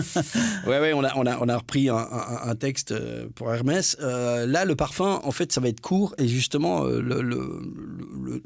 c'est beaucoup le choix des voix de parfum. C'est vraiment très touchy. C'est vraiment très, très, très touchy parce que tu as l'impression d'en faire toujours des caisses parce que tu parleras jamais comme ça. Et pourtant, on doit vendre quelque chose. C'est un peu comme le café. Est-ce qu'on n'est pas un peu en caricature souvent ? Ouais, peut-être. Des filles aller à la boulangerie comme ça. Non, mais c'est vrai, quand on tire sur tous les mots. On va le faire. Donc on va le faire et puis après on va voir ce que ça donne. Musique, ambiance, c'est parti. Parfum, page première. Nuit absolue. Pour tous les jours, un parfum d'éternité. Nuit absolue. Hermès. Paris. Est-ce que tout le monde rêve d'avoir un homme comme ça dans son lit ? Moi, je parle comme ça à la boulangerie. Hein. J'arrive ou alors à la pharmacie. Bonjour. Genre, un Doliprane, s'il vous plaît. Alors oui, non, mais c'est vrai que, habituellement, ça déclenche toujours ce genre de réflexe, se dire c'est un parfum, je pose la voix, je suis le beau mec, ma voix doit sentir les pecs, j'en sais rien. Mais c'est ça. Et le choix de la musique, ça le fait rire. Le mec à la voix qui sent les pecs. Le choix de la musique, tu sais que de toute façon, ça va être ça. Parce que la problématique du parfum.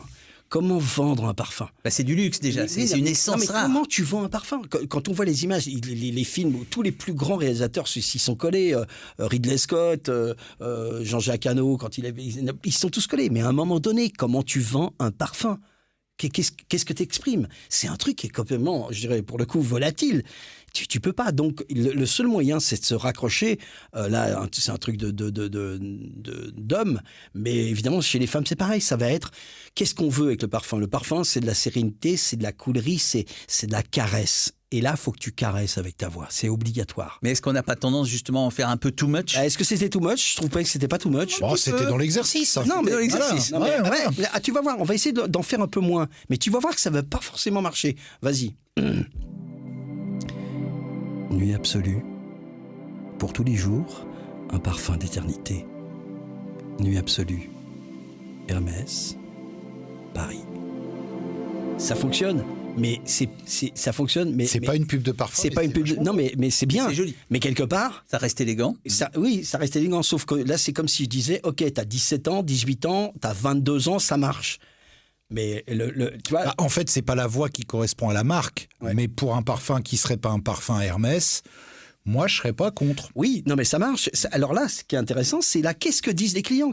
C'est quoi ta cible ? Qu'est-ce que représente la marque ? Et oui, c'est quoi ta cible ? C'est ce qu'on n'a pas fait tout à l'heure sur les pommes. En fait, on n'a pas demandé aux clients leur avis sur le. Exactement. Que des clients, on en a plein. Ils peuvent nous donner leur avis. Par contre, le truc, c'est que le parfum, il vaut cher. Le parfum, il vaut cher. Le pouvoir d'achat, c'est pas du 30 €. Tu vois, je veux dire, le truc, il vaut 150, 200 €, le 50 millilitres. C'est à peu près ça, tu vois, les trucs. Donc, déjà, cette information, tu sais qui c'est que tu dois toucher. Comme à la mi-temps d'un match de foot, c'est quoi que tu as ? C'est les bagnoles. C'est des grosses bagnoles avec plein de chevaux. Et les voix, c'est Adrien Antoine, c'est moi, ou des trucs, où c'est on y va, on a les gros pecs. Tu vois, c'est toujours ça. Parce que ça marche pas. Il s'aperçoit. Tous les gros, ça ne marche pas. On fait l'exercice inverse, mais vraiment des tonnes. Non, pas des tonnes. Non, comme ça doit être fait. Faisons un peu tout. Vas-y, on y va. On te dise de retenir le frein à main. On y va. Nuit absolue. Pour tous les jours, un parfum d'éternité. Nuit absolue. Hermès. Paris. Ne me regarde pas comme ça. Nous, on est tout chose. Hein. Non, mais la voix que j'ai, ça peut être, entre guillemets, sans faire de truc, un patron, un décideur. Tu vois, ou même les mecs qui entendent ça, qui se disent Bon, le gars, il a la voix pour dire « c'est moi le chef ». Ok, je résous l'histoire. Ou, ce qu'on ne devrait pas dire, il aura la femme. Non, mais je veux dire, c'est un peu ça. Cette tonalité que tu prends là, là, tu y vas à l'instinct. Comment tu vas la chercher, là, cette tonalité? Non, là, honnêtement, vraiment, je suis servi par la musique. La musique, ce que j'entends, je fais vraiment ce que j'ai envie d'entendre. Là, pour le coup, je me fais plaisir. Et là, c'est une notion qu'on a dit l'autre jour. On l'avait fait d'ailleurs pour Jacques Motte, le café, tu te rappelles, pour les Belges. Là, pour le coup, et ça paraît dingue, mais ce que je suis en train de dire, peu importe ce que je suis en train de dire. Par contre, on disait, le mouvement intérieur que j'ai dans toutes les histoires encore de cerveau, c'est que j'ai simplement envie, tu vas le renvoyer, j'ai simplement, vas-y, renvoie la même musique. Vous savez, les amis, moi, ce que j'aime, c'est toujours avec vous. Pourquoi ? Parce que l'amitié, pour moi, c'est la chose la plus importante. Et vous savez quoi ? Je vous aime. Paris. Non mais, c'est exactement ça. C'est-à-dire ce que je viens de faire, ce que j'ai, tu vois, par exemple, je dis un truc qui est vrai, c'est mes potes, je les aime, etc. depuis tellement longtemps. Mais ce que j'ai dit, c'était la même. Mais il faut quand même qu'on précise que c'est la première fois que tu nous le dis comme ça. Oui, c'est vrai, c'est vraiment. Vrai. On va se mettre en sonnerie. Non, mais c'est important ça, parce que ce que j'ai fait là, c'est un mouvement du je t'aime. Alors quand je faisais la voix de Monsieur Propre, qui est quand même, tu vois, tu vends un truc, quand tu fais la voix de Monsieur Propre, le texte c'est nouveau Monsieur Propre. La propreté, c'est le propre de Monsieur. C'est pas une phrase que tu dis tous les jours quand même, tu vois. Par contre, le timbre que je vais prendre, c'est une réassurance intérieure de dire j'aime ça, je vais vous donner. Vous voulez que ça soit propre ? Nouveau Monsieur Propre. La propreté, c'est le propre de Monsieur. C'est comme si je disais c'est comme ça, tu veux être propre, vas-y, fais ça. D'ailleurs, une remarque sur le chat, c'est que les gens disent que souvent dans les parfums, effectivement, il n'y a pas beaucoup de mots, il y a presque qu'une signature. Ça doit être évanescent. Et c'est ça, c'est la grande difficulté. C'est vraiment, c'est un vrai exercice. Hein. Et là, c'est exactement le contraire de ce que nous demandait Candice il y a 5 minutes. Oui. Parce que là, le texte n'a plus aucun sens. C'est toi qui lui donnes du sens. Exactement. Et cette mélodie, ces césures, est-ce qu'elles sont instinctives ou est-ce que tu... Bien sûr. Regarde ce que j'ai fait sur la dernière. Je dis souvent quand je fais des conférences en convention, je dis un truc et je prends avec quelqu'un pour dire l'essence du rythme. Je prends une dame ou une femme qui est en face de moi et je dis, vous allez voir l'importance en tant que comédien du tempo. Je vais vous dire une phrase. Cette phrase-là, je ne vais pas changer ma manière de le dire, je vais changer simplement mes césures dont parlait Arnaud. Par exemple, Candice. Je dis Candice, la phrase c'est « Bonjour Candice, ça va ? Tu es très belle ce matin ». C'est la phrase. Ce que je vais faire, je vais dire la même chose, avec des légères différences, mais surtout je vais césurer. Écoute le sous-texte. Vas-y, mets-moi la musique qu'on vient d'entendre. « Bonjour Candice, ça va ? Tu es très belle ce matin ». « Bonjour Candice, ça va ? Tu es très belle ce matin ». « Bonjour Candice, ça va ? Tu es très belle ce matin. » Et si je fais « Bonjour Candice, ça va ? Tu es très belle ce matin. » Là, il veut choper. Et le silence s'entend. Mais le silence, c'est ça. Et si, tu vois ce que je veux dire ? Et là, je n'ai pas fait d'intonation. Mais si je rajoute, vas-y, renvoie, si je rajoute l'expression qui devrait aller avec ça, tu vois, par exemple, ça peut être la double expression, le truc normal et à la fin, ça genre, bonjour Candice, ça va ? Tu es très belle ce matin. Il se passe quoi avec eux, tu vois ? Je pense que Candice va nous rappeler. Oui. Non mais, tu vois, donc, tu vois, cette notion, ce que disait très justement Arnaud, qu'on doit faire comprendre aux clients. Et là, on est sur du millimètre ou du milliseconde. Parce que ce que j'avais tout à l'heure, renvoie, je te fais que la fin sur Nuit Absolue Hermès Paris.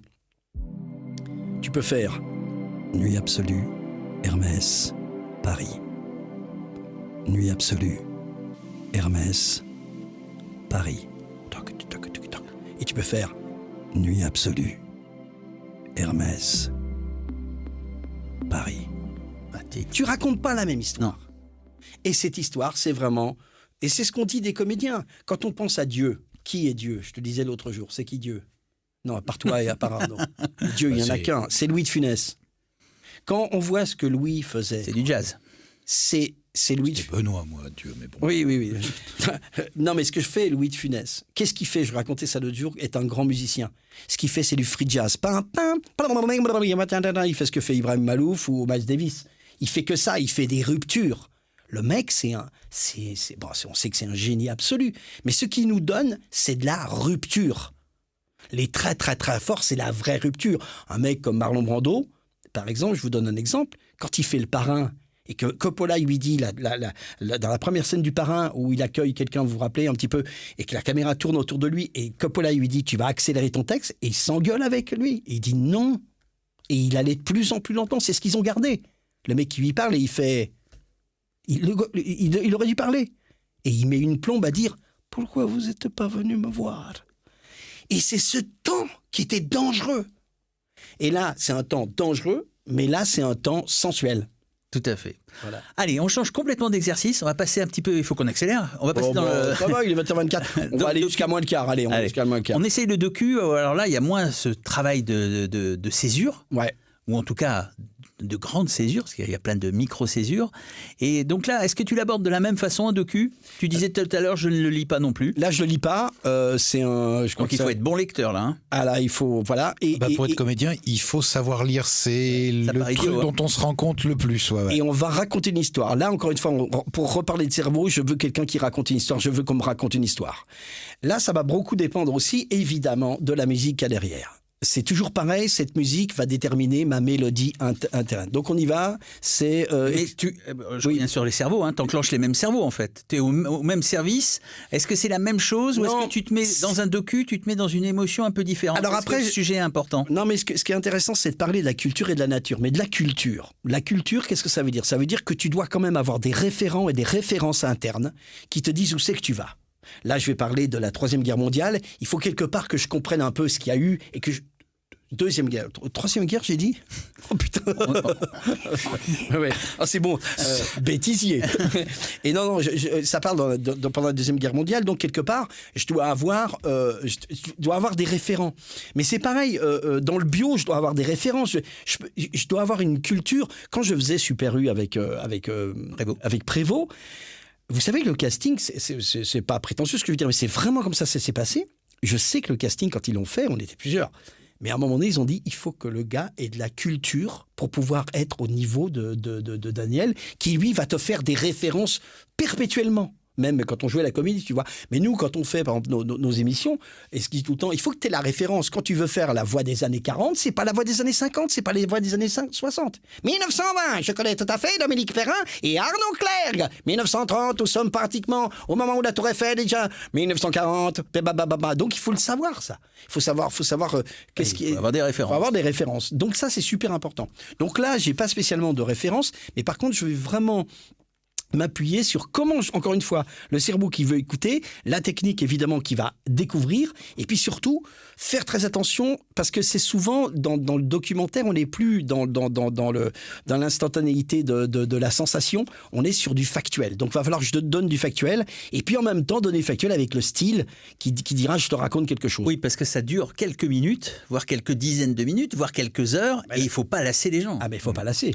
Ouais. Essayons. 6 juin 1944. En pleine Seconde Guerre mondiale, l'Allemagne nazie occupe une grande partie de l'Europe. La côte ouest du continent est protégée par le mur de l'Atlantique, une ligne de fortification réputée impénétrable. Depuis des mois, les Alliés préparent dans le plus grand secret l'opération Overlord. La bataille, une des plus grandes de l'histoire, doit permettre d'ouvrir un nouveau front à l'ouest et ainsi précipiter la chute du Troisième Reich. Ce 6 juin 1944, au petit matin, des dizaines de milliers de soldats se préparent à déferler sur les plages de Normandie. On y est. Alors là, je l'ai fait, dans les césures que j'ai fait, et Arnaud pourra nous le dire, j'ai pris presque un mode trailer. Parce que la musique, c'est un mode trailer. La musique, elle porte ça. On entend l'intro du documentaire. Exactement. Clairement. Exactement. Est-ce que ça veut dire que tu mets un peu moins d'effets pour pouvoir durer sur 1 heure un docu comme ça? Ou est-ce que tu as l'impression de te freiner, ou c'est juste une façon de simplement raconter plus sobre par rapport à la pub, où on est quand même là pour vendre quelque chose, où on va avoir un produit à mettre en exergue? Là, il faut faire attention de ne pas... Je vends l'histoire. Oui, je vends quand même l'histoire. À chaque fois que tu dis Seconde Guerre mondiale, tu peux pas en faire des caisses non plus, parce qu'en 1 heure, on n'en peut plus, quoi. Oui, mais ce que tu vas faire, c'est que, par exemple, si on reprend ce truc-là, et que... Alors, on peut pas changer la musique, parce que je pense qu'on a la même, mais quelqu'un qui va me dire, oh là là, on rentre dans le... Je vais essayer de trouver une manière de raconter la même chose, peut-être alors c'est difficile parce que rythmiquement, on est quand même sur patatata, patata. Donc, mais je vais essayer de trouver quelque chose qui va me permettre de dire, c'est plus du trailer, il commence à raconter, vas-y. 6 juin 1944. En pleine Seconde Guerre mondiale, l'Allemagne nazie occupe une grande partie de l'Europe. La côte ouest du continent est protégée par le mur de l'Atlantique, une ligne de fortification réputée impénétrable. Depuis des mois, les Alliés préparent dans le plus grand secret l'opération Overlord. La bataille, une des plus grandes de l'histoire, doit permettre d'ouvrir un nouveau front à l'ouest et ainsi précipiter la chute du Troisième Reich. Ce 6 juin 1944, au petit matin, des dizaines de milliers de soldats se préparent à déferler sur les plages de Normandie. Les 2 marches, effectivement, le premier c'était trailer, début du docu. Et là, on est dans le docu. Là, on est milieu, et je pense que le réalisateur, s'il est bon, il met pas cette musique-là à ce moment-là. Mais il peut dire... Il peut être pas bon. Quand même... Oui, non, mais il peut dire ce 6 juin, j'ai gardé ça parce que ce 6 juin-là, c'est vraiment la date butoir, entre guillemets. Après, tu peux le faire fonctionner aussi avec un ton qui soit beaucoup plus raccord, sans mettre d'urgence. En fait, dans la première version, tu as mis de l'urgence. J'ai mis de l'urgence, bien sûr. Voilà. Si tu mets de l'emphase sans mettre d'urgence, tu restes raccord avec cette musique. Bien sûr. Et t'as pas de problème. Ah oui, bien sûr. On continue à jouer. Allez, justement. On continue à jouer. Allez, on a des questions, non, on n'a pas de questions, d'accord. Si, on a des questions. Si tu veux, on a Suzanne. Ah, qui est en live aussi. Putain, mais c'est génial l'histoire du live. Je pense qu'on va aller vers presque 9h, nous. Hein. Vas-y. Oui, bonjour Suzanne. Bonjour Suzanne. Oui, bonsoir. Bonsoir. Je m'appelle donc Suzanne Rimbaud, parce que je suis comédienne aussi. De la famille de Rimbaud ? Comme Marine, voilà. Alors non, pas du tout. C'est pour ça, je vais pas les player parce que c'est un peu long. Mais ça se retient, c'est bien. Mais voilà, du coup, je fais de la voix off depuis 1 an et demi à peu près. Ouais. J'essaye de diversifier un peu tout ça aussi dans le doublage et... Voilà, de faire un peu tout ce qui est en rapport avec la voix. Moi, j'ai une formation aussi, en fait, c'est intéressant parce que j'ai aussi une formation au départ de musicienne. Donc, je suis chanteuse depuis longtemps. Et bon, j'en fais pas professionnellement à proprement parler, mais je chante de façon très régulière depuis que je suis enfant. Et j'ai participé à des opéras et tout ça. Donc, en fait, c'est vraiment, ça fait partie de mon expérience principale, on peut dire. J'étais au conservatoire. Et du coup, je résonne beaucoup avec... je rentre beaucoup en résonance avec ce que vous disiez sur justement la rythmique, la musique et... la musicalité, oui. Je partage... c'est une expérience que je partage effectivement quand je suis en studio, quand j'ai la chance d'y être. Et alors du coup, j'avais une question par rapport à la publicité, parce que j'en ai pas encore fait. Et que c'est un exercice que même en formation j'ai pas eu trop l'occasion pour l'instant de côtoyer et alors moi j'ai un peu du mal, comme beaucoup de monde, avec la publicité, c'est-à-dire que écouter de la publicité c'est toujours c'est quelque chose d'assez trop intrusif pour pénible. C'est-à-dire qu'en tant qu'auditeur, on a tendance à zapper, quoi. Et alors, justement, par rapport à ça, j'ai l'impression que souvent, c'est peut-être parce que les scripts eux-mêmes sont assez mauvais et assez peu crédibles. Et alors, je sais que ça peut arriver d'être face à face avec un script de qualité médiocre. Alors, du coup, dans ces cas-là, comment fait-on en tant que comédien pour rendre ça intéressant et crédible, justement ? La première chose, à mon avis, ce serait déjà de ne pas juger. Exactement. Je pense que, j'allais rebondir là-dessus, la petite erreur, je pense, que tu fais au départ, c'est de penser que justement faire de la pub, c'est pas bien. Pas bien, j'ai pas dit pas bien.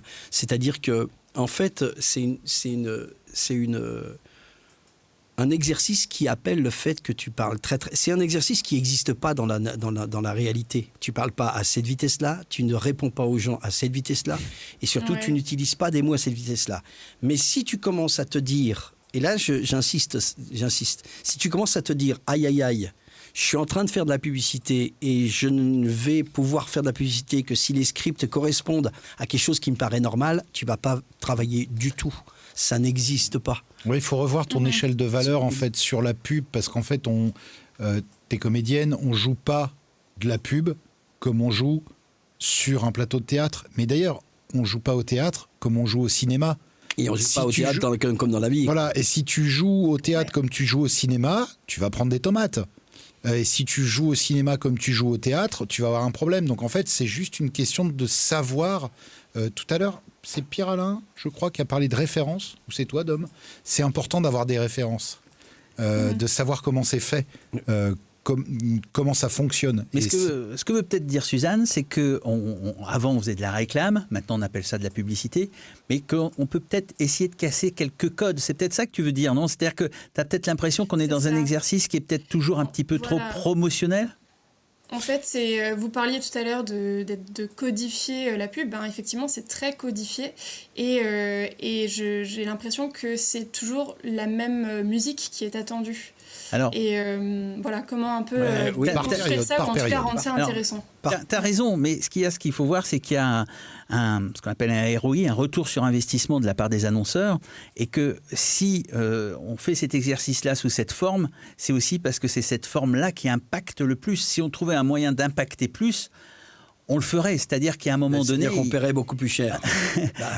C'est-à-dire qu'il faut impacter, et pour impacter, c'est vrai qu'il y a de la musique dans l'air quand même, et qu'on ne fait pas les pubs aujourd'hui comme on les faisait il y a 10 ans, comme il y a 20 ans, et Pierre-Alain faisait les voix des années 20, 30, 40, qui sont liées aussi aux diffuseurs. Oui, c'est quand il a démarré les années 20. 1720, je démarre. 1720. Et donc on ne lui a pas coupé la tête, et il a eu de la chance, et il peut continuer à faire son métier. Mais tu vois ce que je veux dire ? C'est-à-dire que je comprends ce que tu veux dire, parce qu'on se bagarre tout le temps comme ça, et c'est pour ça qu'on renouvelle les castings, qu'on essaye d'amener des choses, mais on est tributaire quand même de quelque chose qui est très codifié, parce que ça fonctionne. Et je rajouterais, mais c'est ce qu'a dit Arnaud qui est très important. Et tu peux t'arrêter là. C'est pas une erreur, mais encore une fois, Suzanne, la problématique que tu peux avoir, c'est de juger. Il faut que ça soit, tu sais, c'est comme moi j'aime beaucoup le sport ou n'importe quel sport, mais tous les sportifs te diront, ils passent des heures à s'entraîner pour être dans des conditions de match. Et l'idée, c'est de gagner un match. Ça peut être un match qui n'est pas un super beau match, mais ils veulent gagner.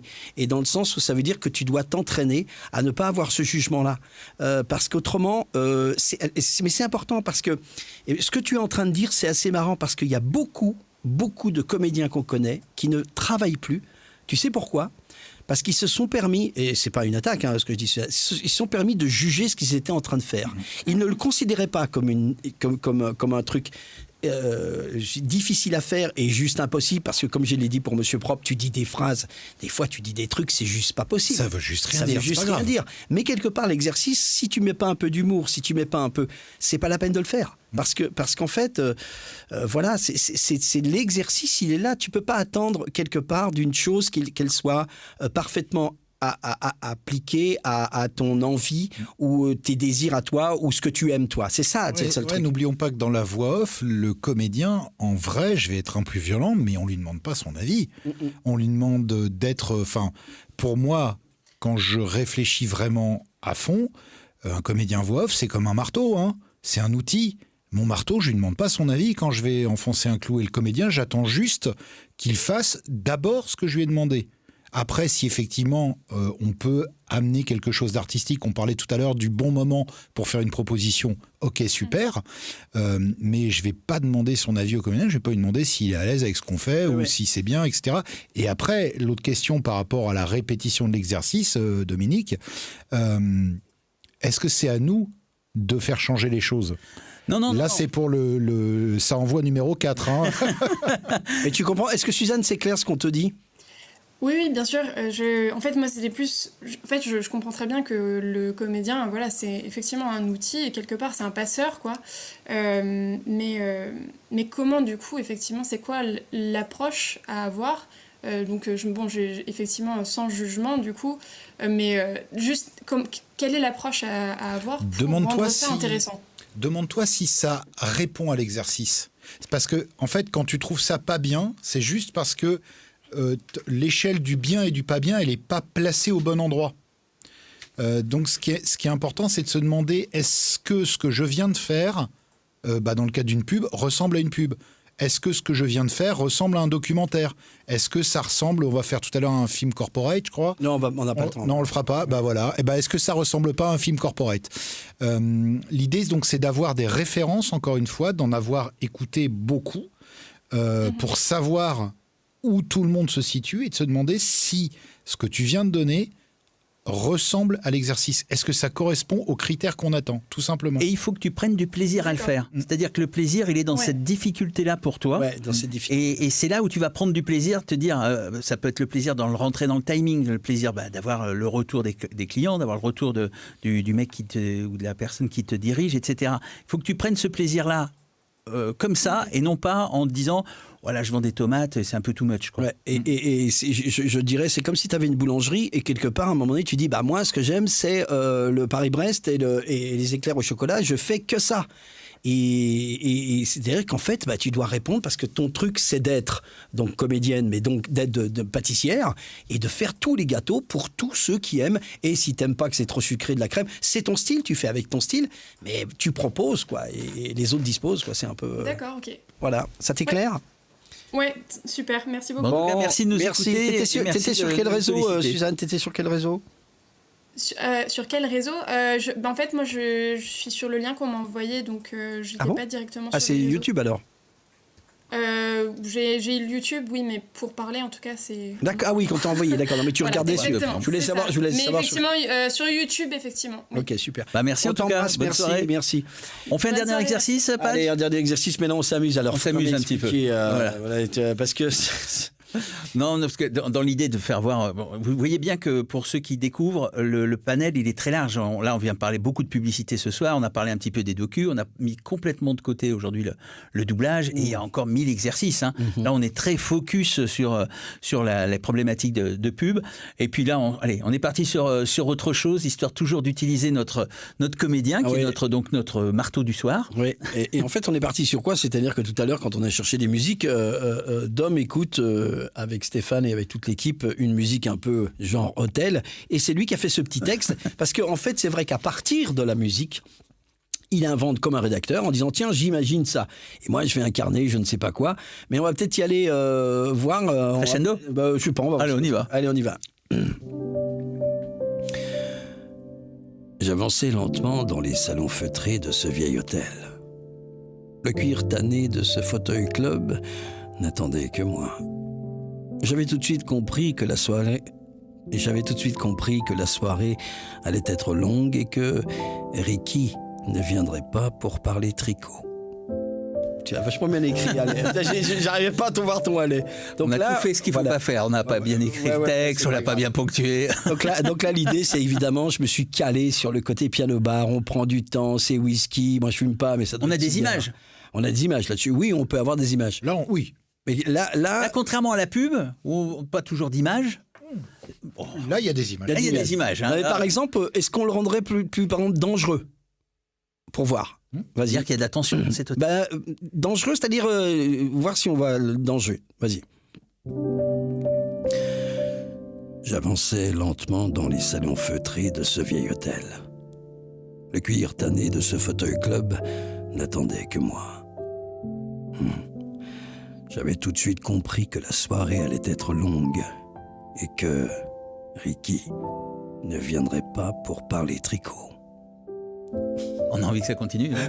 Ouais. Mais après, les propositions, elles sont pas évidentes, hein. Et là. Non, mais on peut tout d'un coup. Non, mais là, qu'est-ce que tu voudrais, toi, Arnaud ? Non, moi j'ai l'esprit tordu. Vas-y. Viens pas pour parler tricot.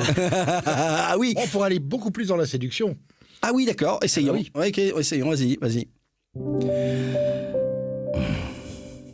J'avançais lentement dans les salons feutrés de ce vieil hôtel. Le cuir tanné de ce fauteuil club n'attendait que moi. J'avais tout de suite compris que la soirée allait être longue et que Ricky ne viendrait pas pour parler tricot. Coquinouve. Ce qui est génial, ce que vient de faire Arnaud, c'est que nous aussi, on se fait plaisir. C'est-à-dire que par moment, on a la chance d'avoir un instrumentiste devant nous, on a un texte, on a une musique, et on prend, nous, du plaisir. On est les premiers en première ligne pour prendre du plaisir. Voilà. Hein. Et là, tout d'un coup, dans l'adrénaline, d'avoir ce truc pour terminer à 20h42, de terminer, c'est t'as envie de faire des conneries. Mais oui. Tu vois, non, vas-y, balance, genre... s'avançait lentement dans les salons feutrés de ce vieil hôtel. Ça dort. Oh, le cuir tanné de ce fauteuil club n'attendait que moi. Oh, j'avais tout de suite compris que la soirée allait être longue. Et que Ricky ne viendrait pas pour parler tricot qu'avec moi. Je dis rien, je dis que ça. Et on raconte une autre histoire. Ah bah oui, c'est sûr. Ah bah, je crois qu'on s'est dit pas mal de choses avec ces cerveaux. Et c'était quel cerveau celui-là ? C'était le cerveau coquin ? C'est le cerveau coquin. Non, c'était le cerveau n'importe quoi. Il faut aussi faire attention à ce que tu fais. Tu vois, tu peux pas. Enfin, maintenant, on peut plus faire beaucoup de choses. J'aurais voulu le faire en créole, que j'aurais pu le faire. Allez, vas-y, balance-le-moi. Je vais te le dire. J'avançais lentement dans les salons feutrés de ce vieil hôtel de Fort-de-France. Le cuir tanné de ce fauteuil club, je me fais rire, n'attendait que moi. Et tout d'un coup, il y a un Allemand qui arrive et qui fait « J'avais tout de suite compris que la soirée allait être longue et que Ricky, hasard, ne viendrait pas pour parler tricot !» Là, c'est la magie de la voix. Hein. Une musique, une voix, on ferme les yeux et chacun s'est fait son hôtel, chacun s'est fait son perso. Bah, je crois qu'on a partagé pas mal de choses. C'était génial. Merci encore, Pierre-Alain. Merci, Patch, de nous donner toutes ces petites ficelles-là. Merci, Arnaud, de nous avoir donné l'exigence qu'il y a derrière la vitre, de faire comprendre que derrière, on est tous amour, on est tous bonté, mais on doit avoir un résultat. On a tous des envies, on a tous besoin d'un résultat qui match, d'être pro, d'être carré, et de montrer que tu as une exigence de l'autre côté. Que ce soit un jeune comédien ou un comédien émérite, Pour pas dire vieux, c'est ça, en me regardant foiré. Avec des cheveux. Ouais, non, mais c'est important de sentir tout ça, c'est un vrai boulot avec des exigences. On n'a pas eu de clients, il faudra qu'on fasse un ça envoie avec les clients, on a dit, pour que le client lui aussi exprime comment, parce qu'il y a la difficulté, c'est-à-dire que la grande force qu'on peut avoir avec Arnaud, c'est de trouver les bons mots, le bon sous-texte, les bons adjectifs pour te faire aller là où tu veux aller. Le client ne les a pas forcément, et c'est là où c'est pas toujours facile. Mais c'est pas facile parce que quand on fait des séances avec vous, et c'est pas, on n'est pas en train de vendre quelque chose, mais ça va tout seul, parce que moi je vais y faire confiance. Mais il y a des trucs où il y a un moment donné, je suis tout seul, parce que je suis vraiment tout seul, parce que là, il n'y a pas l'expertise. Et c'est toi qui vas dire, attendez, ça marche pas. Ça ne marche pas. Je vais vous le faire comme vous voulez, mais ça ne marche pas. Mais comme on l'a fait tout à l'heure, je ne sais pas si vous avez remarqué, tout à l'heure, à part une ou deux fautes, et je ne me la joue pas quand je dis ça, mais il y a eu très très très peu de fautes. Ça veut dire que cette exigence-là, les clients, ils veulent cette exigence-là. On est dans la dentelle parce qu'on a passé le cap du... Après, c'est aussi parce qu'on a un très bon comédien avec nous, et c'est trop facile quand c'est Pierre-Alain. Pourquoi ? Parce que la première prise, elle va être bonne. La deuxième, elle va être bonne aussi. Et la troisième, elle va être bonne de rechef. Ça permet d'utiliser un mot compliqué pour une fois. La seule question qu'on doit se poser, Dom et moi, c'est est-ce que c'est dans ces prises-là qu'il y a ce que nous, on veut ? Et en fait, faire une voix, c'est pas juste faire une voix propre et puis pas bafouiller et puis qu'on entende les mots. Ça, à la limite, n'importe qui est capable de le faire. C'est mettre les intentions. On n'a pas beaucoup parlé des intentions. Ouais. Mettre les bonnes intentions aux bons endroits et en plus, quand c'est de la pub, faire en sorte que ces intentions, elles correspondent à ce qu'on veut vendre. Et qu'on ait une logique globale dans le message, qu'on n'ait pas juste des petits bouts. Mais c'est intéressant parce que tu parles des intentions, on finira là-dessus. C'est que les intentions, je les ai intégrées au départ. Les intentions, je les ai données. Elles sont déjà subtiles, mais les intentions sont là. C'est là où ce cerveau qui veut écouter ce qu'il a envie d'entendre, il est là il est plus dans la technique, il est plus dans l'analytique, il est dans le ressenti. C'est cette intention-là que je veux dire. Si je parle de l'amour des fruits comme de tout à l'heure, ou du Hermès Paris, pour moi, mon intention, c'est de l'amour, de le fait, même le fait de dire Paris. Bon, moi, je suis Paris Saint-Germain, hein, quand il fait dire Paris Saint-Germain. Mais non, mais ce que je veux dire, c'est que c'est vraiment une intention, mais cette intention, la vraie intention de base, c'est comment vous allez aimer ce qu'on est en train d'entendre et comme moi, je vais aimer ça. J'espère que tout le monde a aimé comment on t'a opéré pour comprendre la chirurgie de l'interprétation. Putain, ce cerveau, il reviendra une prochaine fois. J'espère avec d'autres invités, ce sera le Ça Envoie numéro 4 bientôt. Et on conclut ce numéro 3 en vous disant bye bye.